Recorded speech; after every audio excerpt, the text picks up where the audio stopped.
शुरू करते हाँ उस दो जहान दे पालनहार दा नाम लैके जो सब ते बहुत ही रहमतां और बख्शिशां करने वाला है। अज दे सत्संग की शुरुआत करिए। उस तो पहला अज जिस परिवार की वजह दे नाल सानू सारिਆਂ ਨੂੰ इस सत्संग दे विच बैठण दा मौका मिलिया है, इस सत्संग का आनंद लैण दा मौका मिल रहा है। सब तो पहले असी अपनी तरफों और आई हुई सारी संगत की तरफों ये परिवार के सारे मैंबरां नूं अज सत्संग दियां और इन्हां दे बेटे के जन्मदिन दियां बहुत बहुत बधाइयां देवांगे। क्योंकि शायद तुहानूं पता नहीं अज इन्हां दे बेटे का जन्मदिन भी है, केक इन्हां ने अंदर ही कटवा लिया है। इसलिए जन्मदिन दी और सत्संग की बधाई के नाल नाल आओ सारी संगत रल के इन्हां वास्ते उस मालिक के घर च अरदास बेनती करिए। क्योंकि देखो इन्हां दी वजह नाल हर साल सानूं सत्संग का मौका मिलता है कि नहीं, तो फिर इन्हां वास्ते दिलों अरदास करो, बेनती करो कि मालिक इन्हां नूं इदां ही ताकत दिंदे रहण, हिम्मत दिंदे रहण, इन्हां नूं तंदुरुस्ती देण, इन्हां दे कम्मां कारां च बरकतां देण, अपनी कृपा दया मेहर हमेशा इन्हां ते बनाए रखण और कभी किसी चीज़ की घाट कोई तोड़ कोई कमी ना आवे। और जिस तरह अज खुशियां नाल सत्संग इन्हां ने करवाया है, मालिक इन्हां नूं खुशियां दिंदे रहण, कम्मां कारां च बरकतां दिंदे रहण, कमाई च वाधा पाण इन्हां दे, ताकि इसी तरह हर साल ये खुशियां नाल सत्संग करवाते रहन और सानू सारिਆਂ ਨੂੰ भी इदां सत्संग का आनंद लैण का मौका मिलता रहे। ये सारी संगत रल के इन्हां वास्ते बेनती करो। कर दी बेनती, हुण तैयार हो फिर काहदे वास्ते? उस मालिक की रहमत नूं हासिल करने वास्ते, खुशियां नूं हासिल करने वास्ते। क्योंकि एक शब्द के अंदर बाबा फरीद ने बड़ा प्यारा दसिया है कि अगर रब की रहमत नूं हासिल करना है, अगर जीवन च खुशी नूं हासिल करना है, तो बाबा फरीद देखो बड़ा प्यारा एक इशारा करते हैं। क्योंकि फकीरां दे इशारे ही होंदे, फड़ना समझना इंसान का काम होंदा है। फकीर अपने शब्दों के जरिए, गुरु रहबर अपनी वाणी के जरिए ही सानू रास्ता दिखाते हैं। अगर उस रास्ते नूं असीं पकड़ लवांगे तो फिर सानू वो खुशियां की मंजिल मिल सकती है, वो कामयाबी सानू मिल सकती है जिस कामयाबी नूं पाण वास्ते पता नहीं किन्ने सालों तो बंदा इंतजार कर रहा है। हुण सानू भी पता है कि तुसी अगर अज ये सत्संग च आए हो तो कुछ हासिल करना आए हो, खुशी आनंद और परमात्मा की कृपा या जीवन च कुछ ऐसा जिहदे नाल साडा जीवन बदल जाए। सो अज असीं बाबा फरीद की वाणी दे इस शब्द नूं ही पहला समझना है कि बाबा फरीद की इशारा करते हैं कि अगर रब दीयां रहमतां चाहीदियां है, परमात्मा की कृपा चाहिदी है और अपना जीवन तू बेफिक्री ना जीना चाहता है, तो फिर तेनू की करना पएगा? तो बाबा फरीद अपनी वाणी च कहते हैं कि कर फरीदा जिक्र तू, कर फरीदा, जवाब देना की क्या बाबा फरीद ने? जिक्र तू। पहला हुण समझ लो जिक्र किहनू कहंदे आ। जिक्र कहंदे अपने रब नूं याद करना, उहदा नाम लेना, उहदी उस्तत करनी, अपने परमात्मा अपने प्रभु की जदों भी किते बह के गल करते ना सी। क्योंकि दुनिया के उपर देखिया कि चार इंसान बैठते हैं तो वह दुनियावी गल्लां करते हैं।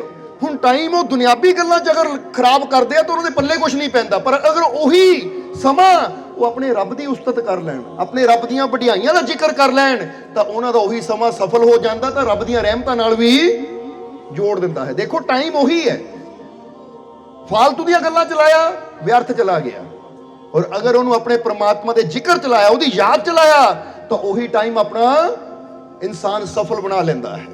इसलिए ये साडे ते है कि असीं अपनी जिंदगी नूं किस तरफ दे, किस मोड़ की तरफ मोड़ना है, यानी किस तरफ लेके जाना है, खुशियां की तरफ, रब दीयां रहमतां की तरफ, या असीं अपनी जिंदगी नूं बर्बादी तरफ लेके जाना है। सो बाबा फरीद का इशारा है कि कर फरीदा जिक्र तू, दिल नूं करके साफ। और अगली लाइन ये भी कहते कि जिक्र करना है, अपने रब का सिमरन करना है, अपने रब नूं याद तो करना ही है, नाल नाल दूजा काम केड़ा करना है? दिल नूं करके, क्योंकि दिल की सफाई होनी भी बहुत ही जरूरी है। जे रब का नाम जुबान ते होवे, 24 घंटे बंदा कहे मेरी जुबान ते रब का नाम रहिंदा है, पर दिल ही मैला होवे, दिल च ही दूजे वास्ते कोई बैर होवे, दिल च ही दूजे वास्ते नफरत होवे, या दिल च कोई बुरी भावना होवे, तो फिर वो 24 घंटे रब का नाम भी तेरी जुबान तो निकलेगा तो वह कोई कहते फिर कोई असर नहीं है। इसलिए परमात्मा का जिक्र करना है, और उहदे नाल नाल तू एक काम होर भी करना है, अपने आप नूं अंदरों चेक करना है, देखना है कि मेरा दिल साफ है या नहीं, मेरे दिल च किसी वास्ते कोई मैल तो नहीं, मेरे दिल च कोई किसी वास्ते बुरी भावना तो नहीं, मेरे दिल च कोई एवं खावा खां की कोई चिंता कोई डर तो नहीं, क्योंकि इन्हां चीज़ों तो मेरा दिल मेरा मन पूरी तरह साफ रहना चाहिए है। इसलिए फिर की होएगा, अगर असी रब का जिक्र करांगे दिल नूं साफ करके, तो फिर मिलता की है उहदे बदले सानू। वो अगली लाइन च बाबा फरीद दसदे है कि कर फरीदा जिक्र तू दिल नूं करके साफ, रख भरोसा रब ते तेरी फिक्र करूंगा आप। हुण बड़ी प्यारी गल है, क्योंकि अगर देखा जाए तो बंदे की सारी जिंदगी फिक्र च ही गुजर जाती है, चिंता च ही गुजर जाती है। किसी को अपने आप की चिंता, किसी को अपने परिवार की चिंता, किसी को स्वर्ग नरक की चिंता के मरण तो बाद कि नरक ना चले जाइए। यानी अगर देखा जाए तो हर वेले इंसान किसी ना किसी टेंशन च, किसी ना किसी चिंता च ही अपनी जिंदगी के इन्हां अनमोल पलों को गुजारता चला जाता है। बोलो चिंता होंदी है कि नहीं? कई बार तो कईयां तो इन्नी होंदी कि रात को नींद भी नहीं आती, की बनेगा की होएगा। इस करके चिंता, हुण बाबा फरीद दसदे चिंता यानी फिक्र, कि तेरी जिंदगी जो फिक्र च गुजर रही है ना, कष्टां च गुजर रही है, दुख विच गुजर रही है, तू इन्हां सारे दुखों तो मुक्त हो सकता है। वो किहड़ी चीज ना, पहला रब दा जिक्र कर, दूजा दिल नूं साफ कर, और तीजा रब ते भरोसा विश्वास। देखो तीन चीज़ां, फिर की हुंदा है अगर ये तीन चीज़ां साडे जीवन नाल जुड़ जांदियां है, अगर ये तीन चीज़ां साडे जीवन च आ जांदियां है, तो बाबा फरीद कहते हैं फिर तेनू फिक्र करने की लोड़ नहीं है, फिर तेनू चिंता करने की लोड़ नहीं है कि मेरा की बनेगा, मेरे परिवार का की बनेगा, या आने वाला समा कैसा होएगा। क्योंकि जिहदे अंदर ये तीन गुण है, फिर ओदी फिक्र दा परमात्मा वो प्रभु आप करता है, ओदी फिक्र फिर रब आप करता है। हुण यही चीज अज असीं थोड़ी जी समझनी है कि जे बाबा फरीद ने तिन्ना चीज़ों की तरफ इशारा किया है, तो सब तो पहला तो आओ अपने आप को यही चेक करिए कि मेरे कोले तीन चीज़ां है कि नहीं। पहली चीज कि मैं अपने रब का नाम लैंदा हां, कि मैं अपने रब का जिक्र करता हाँ। हुण रब का बाबा फरीद ने रब का, हुण रब यानी चाहे वाहेगुरु कह लीए, अल्लाह कह लीए, ईश्वर कह लीए, भगवान कह लीए, ये रब ही है। नहीं तो बंदा कहे कि मैं तो हाँ, क्योंकि ये साडे कोल ना इदां दे सवाल आते रहते हैं कि महाराज एक जीव ने सवाल किया सी कि किहड़े नाम च ज्यादा शक्ति है, वाहेगुरु नाम च, अल्लाह नाम च, या भगवान च। हुण देखो सवाल भी किदां दे हुंदे हैं, समझदे हो कि नहीं। हुण असीं फिर पुछीदा कि भाई एक सेब रखदे, उहनूं एप्पल कहा जांदा, सेब कहा जांदा, जे किसी भाषा च उहनूं कुछ होर कहा जांदा। हुण तूं आप ही देख लै कि सेब उही है, फल उही है, पर नाम ही अलग अलग है, असर तां उही है ना। क्योंकि इंसान की सोच ये भी नहीं समझती कि असीं परमात्मा नूं भी भुलेखे पा के वंड के बैठे हैं कि शायद वाहेगुरु कोई होर है, अल्लाह कोई होर है, तो राम कोई होर है। इसलिए कई देखिया ना, मंदिर जाने वाले मस्जिद वाले नफरत करते हैं, तो मस्जिद जाने वाले मंदिर जाना नफरत करते हैं, क्योंकि वो सोच के बैठे कि शायद रब होर है, भगवान होर है, अल्लाह होर है। पर जिन्होंने सच्चाई का पता है, जिहड़े सच नूं समझते हैं कि परमात्मा इको ही है, सबका मालिक एक, वो फिर कदी रब दे नाम नूं लैके, धर्मां नूं लैके कदी झगड़े नहीं करनगे, क्योंकि उन्होंने सच्चाई समझी हुई है कि साडा सारियां दा दाता, जन्म देने वाला पिता तो इको ही है। समझते हो कि नहीं। इसलिए इत्थे एक शेर बोलांगे, इहनूं दिल च लिख लियो कि अगर तुम्हारे दिल में नफरत, अगर तुम्हारे दिल में नफरत और मन में बैर है, तो मंदिर मस्जिद गुरुद्वारे जाना केवल तुम्हारी सैर है। वे तो जो मंदिर चले गए ना, मस्जिद उत्थे लैंड ही को सैर करने गए थे कि पार्क च घूमे, सैर करके आ गए, मिलिया तो कुछ भी नहीं। क्योंकि जो नफरत नूं लैके, बैर नूं लैके मंदिर मस्जिद या गुरुद्वारे च जाते हैं, मतलब कि अगर फर्ज करो मैं मंदिर जा रहा हाँ, पर मेरे मन च बैर है मस्जिद वालियां वास्ते, या गुरुद्वारे वाले जिहड़े गुरु घर च जा रहे उन्होंने वास्ते मेरे दिल च बैर है, तो फिर मैं मंदिर जाके कुछ नहीं हासिल करना, फिर तो मेरी सैर ही है, घूमने ही गया सी, मैं घूम फिर के आ गया, पल्ले मेरे कुछ पिया नहीं। इसी तरह अगर कोई गुरु घर च जाता है पर ਉਹਦੇ मन च दूजे धर्मां नूं लैके नफरत है, तो फिर समझ लो ਉਹਦੀ भी सैर ही है। हुण तुसीं चेक करना है कि अज इत्थे भी सत्संग च आए हो ना, सैर करन तां नहीं आए किते, क्योंकि जे बैर लैके बैठे हो तो फिर सैर ही है। ये सच्ची गल है, क्लीयर गल है। अगर किसी का बैर है तुहाडे दिल दे विच, तो फिर धार्मिक स्थानां ते जाना सिर्फ सैर ही है। जिद्दां बंदा ना सवेरे सवेरे सैर करियो, या सवेरे सवेरे चलो भाई उत्थे घूम ही आइए, घूम के आ गए पर पल्ले कुछ पिया ना, समझिया कुछ है नहीं, तो फिर सैर नहीं हुई तो की होया। इसलिए गुरुआं रहबरां दे दर ते जाना सिर्फ सैर ना होवे, बल्कि उत्थे बह के ਅਸੀਂ ਗੁਰੂਆਂ ਰਹਿਬਰਾਂ ਦੇ ਵਚਨਾਂ ਨੂੰ ਸਮਝੀਏ, ਕਿਉਂਕਿ ਵਚਨ ਸਮਝਾਂਗੇ ਤਾਂ ਫੇਰ ਹੀ ਜ਼ਿੰਦਗੀ ਬਦਲੇਗੀ, ਫੇਰ ਹੀ ਜੀਵਨ 'ਚ ਸਾਨੂੰ ਉਹ ਮੰਜ਼ਿਲ ਮਿਲੇਗੀ ਜਿਸ ਮੰਜ਼ਿਲ ਤੇ ਸਾਡੇ ਗੁਰੂ ਰਹਿਬਰ ਸਾਨੂੰ ਲੈ ਕੇ ਜਾਣਾ ਚਾਹੁੰਦੇ ਹੈ। ਜਿੱਦਾਂ ਅਸੀਂ ਸ਼੍ਰੀ ਗੁਰੂ ਰਵਿਦਾਸ ਜੀ ਦੀ ਬਾਣੀ ਪੜ੍ਹੀ ਦੀ ਹੈ ਨਾ ਕਿ ਬਹੁਤ ਜਨਮ ਵਿਛੜੇ ਥੇ ਮਾਧੋ ਜੇ ਜਨਮ तुम्हारे लेखे हो। ਹੁਣ ਜਰਾ ਗੌਰ ਕਰਨਾ, ਪੜ੍ਹਦੇ ਅਸੀਂ ਕਿੰਨੀ ਵਾਰੀ ਆ, ਸੁਣਦੇ ਅਸੀਂ ਕਿੰਨੀ ਵਾਰੀ ਆ, ਪਰ ਜਰਾ ਸੋਚ ਕੇ ਦੇਖੋ ਕਿ ਅਸੀਂ ਉਹ ਕਰਮ ਵੀ ਕਰ ਰਹੇ ਹਾਂ ਕਿ ਜਿਹੜਾ ਸਾਡਾ ਜਨਮ ਵਾਕਿਆ ਹੀ ਉਹਦੇ ਲੇਖੇ ਲੱਗ ਜਾਵੇ। ਤਾਂ ਜੇ ਉਹ ਕਰਮ ਹੀ ਨਾ ਕੀਤੇ ਤਾਂ ਫਿਰ ਗੁਰੂਆਂ ਦਾ ਮਕਸਦ ਤਾਂ ਪੂਰਾ ਹੋਇਆ ਨਾ, ਫਿਰ ਉਹਨਾਂ ਦੇ ਇੰਨੇ ਪਵਿੱਤਰ ਵਚਨ ਤਾਂ ਵਿਅਰਥ ਚਲੇ ਗਏ, ਕਿਉਂਕਿ ਉਹ ਸਾਨੂੰ ਵਿਛੜਿਆ ਹੋਇਆਂ ਨੂੰ ਆਪਣੀ ਮੰਜ਼ਿਲ ਤੇ ਲੈ ਕੇ ਜਾਣਾ ਚਾਹੁੰਦੇ ਹੈ ਤਾਂ ਕਿ ਇਹ ਸਾਡੀ ਆਤਮਾ ਪਰਮਾਤਮਾ ਤੱਕ ਪਹੁੰਚੇ। ਪਰ ਅੱਜ ਇਨਸਾਨ ਪਰਮਾਤਮਾ ਤੱਕ ਪਹੁੰਚਣ ਵਾਲਾ ਕੋਈ ਕਰਮ ਨਹੀਂ ਕਰਦਾ, ਬਲਕਿ ਸਾਰੀ ਜ਼ਿੰਦਗੀ ਨਫ਼ਰਤ, ਵੈਰ, ਵਿਰੋਧ, ਨਿੰਦਿਆ, ਚੁਗਲੀ, ਬੁਰਾਈਆਂ, ਨਸ਼ਿਆਂ 'ਚ ਹੀ ਬਰਬਾਦ ਕਰ ਦਿੰਦਾ ਹੈ।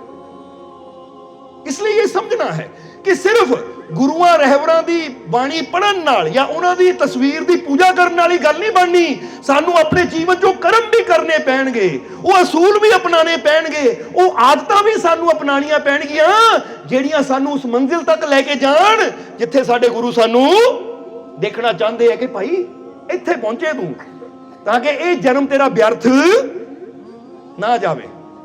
हुण कई बार इंसान सोचता है ਹੁਣ ਤਾਂ ਮੇਰੀ ਉਮਰ ਬਹੁਤ ਹੋ ਗਈ, ਮੈਂ ਕਿੱਦਾਂ ਕਰ ਸਕਦਾ, ਸਮਝਣਾ ਜ਼ਰਾ। ਹੁਣ ਇੱਕ ਵਾਰ ਇੱਕ 60 ਸਾਲ ਦਾ ਇੱਕ ਆਦਮੀ ਆਇਆ, ਕਹਿੰਦਾ ਜੀ ਮੇਰੀ ਤਾਂ ਉਮਰ 60 ਸਾਲ ਦੀ ਹੋ ਗਈ ਔਰ ਮੈਂ ਹੁਣ ਕੀ ਕਰ ਸਕਦਾ ਆ। ਤਾਂ ਫਿਰ ਸਾਨੂੰ ਉਸਲੇ ਹੋਇਆ ਕਿ ਸਾਡੇ ਕੋਲ ਡਾਇਰੀ ਸੀ, ਸਾਡੇ ਕੋਲ ਡਾਇਰੀ ਸੀ, ਤੇ ਅਸੀਂ ਉਹ ਡਾਇਰੀ ਦੇਖੀ ਔਰ ਉਹਨੂੰ ਕਿਹਾ ਕਿ ਦੇਖ ਬਈ ਤੂੰ ਕਹਿੰਦਾ ਮੇਰੀ ਉਮਰ 60 ਸਾਲ ਹੈ, ਯਾਨੀ ਤੇਰੇ 60 ਸਾਲਾਂ ਦੇ 60 ਪੰਨੇ ਜਾ ਚੁੱਕੇ ਹੈ। पर परमात्मा सानू इस जिंदगी की कॉपी या डायरी इदां दी दे के भेजदा ना कि हर रोज अगे पन्ना ब्लैंक हुंदा है, अगे पन्ना कोरा हुंदा है, उत्ते जो चाहिए असी लिख दईए। पिछे जो हो गया वो तो मिटाया नहीं जा सकता, पर अज दा जो दिन मेरे मालिक ने मैनू दिता ये ब्लैंक है। हुण ब्लैंक दा मतलब खाली है, हुण इत्ते मैं अच्छे कर्मां दी कमाई भी लिख सकदा हां। तां निंदिया, चुगली, लड़ाई झगड़े करके अपने जीवन के झीटे मूटे जिदा मारते ना न्याणे, वो लियाई ना व्यर्थ दियां खिच दिंदे, पेपर ही खराब कर दिंदे है। हुण असीं बेकार दियां लाइनां, झगड़ियां दियां लाइनां, गाली गलोच दियां लाइनां, नशियां दियां लाइनां मार के जीवन का अज दे दिन का पन्ना खराब भी कर सकते हैं। तो सेवा करके, सिमरन करके, कोई नेकी करके वो जीवन के पन्ने ते कुछ अच्छा लिख भी सकते हैं। ये तो हुण साडे ते है ना, क्योंकि जिंदगी ऐसी है, हर दिन हुण अज दा दिन आ गुजर रहा है, जे सत्संग च बैठे हो तो तुसी जीवन च कुछ अच्छा लिख रहे हो, पर जे यही इस वेले इत्थे सत्संग चल रहा है और चंद जी बैठे सत्संग सुन रहे हैं, वो तो अच्छा जीवन च कुछ लिख रहे हैं, पर कोई इस वेले नशा करके गिरिया होएगा, किसी ने झगड़ा कर रहा होएगा, दिन ਉਹਦੇ वास्ते भी यही है, टाइम ਉਹਦੇ वास्ते भी इसलिए यही है, पर वो की कर रहा है, वो पेपर जीवन के अज के कोरे पेज से वो लाइनां मार रहा जिहदे नाल पेज ही खराब होना है। इसलिए अपने एक एक दिन नूं इदां समझो कि मेरी किताब दा, मेरी जिंदगी दे ये डायरी दा एक एक पन्ना आ, और ये बड़े कीमती है, क्योंकि एक बार जिहड़ा पन्ना पलट गया मुड़ के आ दिन गुजर गया, मुड़ के हथ आना किसदे, तो फिर असीं की लिखना है जिंदगी की किताब ते, ये साडे हथ विच है। जिंदगी की किताब प्रभु ने, उस परमात्मा ने, उस मालिक ने सानू दित्ती है। हुण इन्हां पन्नियां ते अच्छा लिखना है, इन्हां पन्नियां ते बुरा लिखना, जिदा बाबा फरीद ने कहा कि फरीदा जे तू वकल लतीफ है काले लिखना। हुण ये भी वही कह रहे बाबा फरीद कि भाई जे तेनू कुदरत ने जिंदगी दित्ती है तो अपने जीवन के पन्ने ते काले लेख ना लिख, माड़े लेख ना लिख, बुराई दे लेख ना लिख, क्योंकि जेड़ी डायरी या जेड़ी किताब ते माड़े लेख लिखे जाते हैं, तो सच दसना एक सवाल पूछना तुहानू कि अगर एक तुहाडे हथ डायरी लगती है जिस डायरी ते बस उल्टियां सीधियां लाइनां मारियां है और उत्ते कोई गंदे शब्द लिखे हुए हैं, तो तुसीं वो डायरी नूं संभाल के रखोगे या कहना सिटो भाई इहनूं चक के किते कोई होर ना पढ़ लवे, की ये ते गंदमंद लिखिया होया है, उहनूं संभालोगे तुसीं या चक के अग च पा दोगे? जवाब दिओ, अग च पाओगे या फिर घरों चक के कूड़े ते उत्ते सिटोगे? बेकार दी चीज़ है। तो हुण दूजे पासे जिस डायरी च कुछ अच्छी शायरी लिखी होवे या जिस डायरी विच कुछ अच्छे शब्द लिखे हो गुरुआं रहबरां पीरां फकीरां दे, ਅਗਰ ਉਹ ਤੁਹਾਡੇ ਹੱਥ 'ਚ ਆ ਜਾਵੇ ਤੁਸੀਂ ਉਹਨੂੰ ਸਿੱਟੋਗੇ? ਫਿਰ ਜਵਾਬ ਦਿਓ। ਫਿਰ ਤੁਸੀਂ ਕੀ ਕਰੋਗੇ? ਇਹਨੂੰ ਸੰਭਾਲ ਕੇ ਰੱਖੋਗੇ? ਇਹਦੀ ਵੈਲਿਊ ਹੈ। ਇਹਦਾ ਜ਼ਰਾ ਗੌਰ ਕਰੋ। ਅੱਜ ਜਿਹਨਾਂ ਧਾਰਮਿਕ ਸ਼ਾਸਤਰਾਂ ਨੂੰ, ਚਾਹੇ ਗੁਰੂਆਂ ਦੀ ਬਾਣੀ ਹੈ, ਚਾਹੇ ਕੁਰਾਨ ਹੈ, ਚਾਹੇ ਗੀਤਾ ਹੈ, ਚਾਹੇ ਬਾਈਬਲ ਹੈ, ਚਾਹੇ ਕੋਈ ਵੀ ਪਵਿੱਤਰ ਗ੍ਰੰਥ ਹੈ ਤਾਂ ਕਾਗਜ਼ ਹੀ ਨਾ, ਉਹ ਹੈ ਤਾਂ ਕਾਗਜ਼ ਹੀ, ਪਰ ਅਹਿਮੀਅਤ ਕਾਗਜ਼ ਦੀ ਨਹੀਂ ਹੈ। ਅਹਿਮੀਅਤ ਇਹ ਕਿ ਉਹ ਕਾਗਜ਼ ਉੱਪਰ ਲਿਖਿਆ ਕੀ ਗਿਆ ਹੈ, ਉਹਦੇ ਨਾਲ ਹੀ ਉਹਦੀ ਵੈਲਿਊ ਬਣਦੀ ਹੈ। ਫਿਰ ਉਹਦੇ ਅੱਗੇ ਇਨਸਾਨ ਦਾ ਸਿਰ ਝੁਕਦਾ ਹੈ, ਉੱਤੇ ਸ਼ਬਦ ਕੀ ਲਿਖੇ ਗਏ। ਇਸੇ ਤਰ੍ਹਾਂ ਫਿਰ ਤੁਹਾਨੂੰ ਕਵਾਂਗੇ ਕਿ ਪ੍ਰਮਾਤਮਾ ਨੇ ਤੁਹਾਨੂੰ ਇੱਕ ਕੋਰੇ ਕਾਗਜ਼ ਦੀ ਤਰ੍ਹਾਂ ਜ਼ਿੰਦਗੀ ਦਿੱਤੀ ਹੈ, ਔਰ ਹੁਣ ਅਸੀਂ ਆਪਣੇ ਕਰਮਾਂ ਨਾਲ, ਹੁਣ ਕੋਈ ਗਾਲੀ ਗਲੋਚ ਕਰਦਾ ਹੈ, ਕੋਈ ਮਾੜਾ ਕਰਦਾ ਹੈ, ਤਾਂ ਉਹ ਆਪਣੇ ਜੀਵਨ ਦੀ ਡਾਇਰੀ ਤੇ ਮਾੜਾ ਲਿਖ ਰਿਹਾ ਹੈ। ਤਾਂ ਜਿਹੜੀ ਡਾਇਰੀ ਤੇ ਮਾੜਾ ਲਿਖਿਆ ਹੋਵੇ ਉਹਦੀ ਕੋਈ ਵੈਲਿਊ ਨਹੀਂ ਹੋਏਗੀ, ਉਹਦੀ ਕੋਈ ਕਦਰ ਨਹੀਂ ਹੋਏਗੀ, ਲੋਕ ਉਹਦੀ ਕੋਈ ਇੱਜ਼ਤ ਨਹੀਂ ਕਰਨਗੇ। ਲੋਕਾਂ ਨੇ ਕਹਿਣਾ ਭਾਈ ਬੰਦਾ ਮਾੜਾ, ਬਾਹਰ ਕੱਢੋ ਇਹਨੂੰ। ਜੇ ਬੈਠਣਗੇ ਵੀ ਤਾਂ ਮਜਬੂਰੀ ਨਾਲ। ਬੁਰੇ ਆਦਮੀ ਕੋ ਬੈਠਣਾ ਕਿਸੇ ਨੂੰ ਪਸੰਦ ਹੈ? ਸੱਚ ਦੱਸਿਓ, ਕਿਹਨੂੰ ਪਸੰਦ ਹੈ ਬੁਰੇ ਆਦਮੀ ਕੋ? ਬੁਰੇ ਦੇ ਕੋਲ ਉਹੀ ਬੈਠੇਗਾ ਜਿਹੜਾ ਆਪ ਕਹਿੰਦੇ ਹੰਸ ਕਦੀ ਕਊਏ ਕੋ ਨਹੀਂ ਬਹਿੰਦਾ, ਤਾਂ ਕਊਆ ਕਦੀ ਹੰਸ ਕੋ ਨਹੀਂ ਬਹਿੰਦਾ। ਹੰਸ ਨੇ ਹੰਸ ਦੇ ਕੋਲ ਹੀ ਬੈਠਣਾ ਹੁੰਦਾ ਹੈ, ਤਾਂ ਕਊਆ ਹਮੇਸ਼ਾ ਦੇਖਦਾ ਮੇਰੇ ਸਾਥੀ ਕਿੱਥੇ ਹੈ। ਇਸ ਲਈ ਜਿਹੜਾ ਬੁਰਾ ਹੈ ਨਾ, ਉਹਨੇ ਬੁਰੇ ਹੀ ਸੋਚ ਹੀ ਬੈਠਣਾ ਹੈ, ਤਾਂ ਜਿਹੜਾ ਅੱਛਾ ਹੈ ਉਹਨੇ ਕਹਿਣਾ ਭਾਈ ਇੱਥੇ ਬੁਰਾ ਚੱਲ ਰਿਹਾ ਹੈ, ਬੁਰੀ ਸੰਗਤ ਹੈ, ਇਹ ਮੇਰੇ ਮਤਲਬ ਦੀ ਨਹੀਂ ਹੈ, ਮੈਂ ਤਾਂ ਉੱਥੇ ਬੈਠਣਾ ਜਿੱਥੇ ਸਤਸੰਗ ਹੋਵੇ, ਕੋਈ ਅੱਛੀ ਗੱਲ ਹੋਵੇ। ਕਿਉਂਕਿ ਸੋਬਤ ਉਹੀ ਇਨਸਾਨ ਜਿੱਦਾਂ ਦਾ ਹੁੰਦਾ ਹੈ ਫਿਰ ਉਦਾਂ ਦੀ ਸੋਬਤ ਉਹ ਲੱਭਦਾ ਹੈ। ਪਰ ਕਈ ਵਾਰ ਕੀ ਹੁੰਦਾ ਹੈ ਕਿ ਜਿੱਦਾਂ ਉਂਗਲੀ ਮਾਲ ਵਰਗੇ ਹਥਿਆਰਿਆਂ ਨੂੰ ਜਦੋਂ ਮਹਾਤਮਾ ਬੁੱਧ ਵਰਗੇ ਮਹਾਪੁਰਸ਼ਾਂ ਦੀ ਸੋਬਤ ਮਿਲ ਜਾਂਦੀ ਤਾਂ ਉਹਨਾਂ ਦਾ ਜੀਵਨ ਵੀ ਬਦਲ ਜਾਂਦਾ ਹੈ, ਉਹਨਾਂ ਦੇ ਜੀਵਨ 'ਚ ਵੀ ਬਦਲਾਵ ਆ ਜਾਂਦਾ ਹੈ।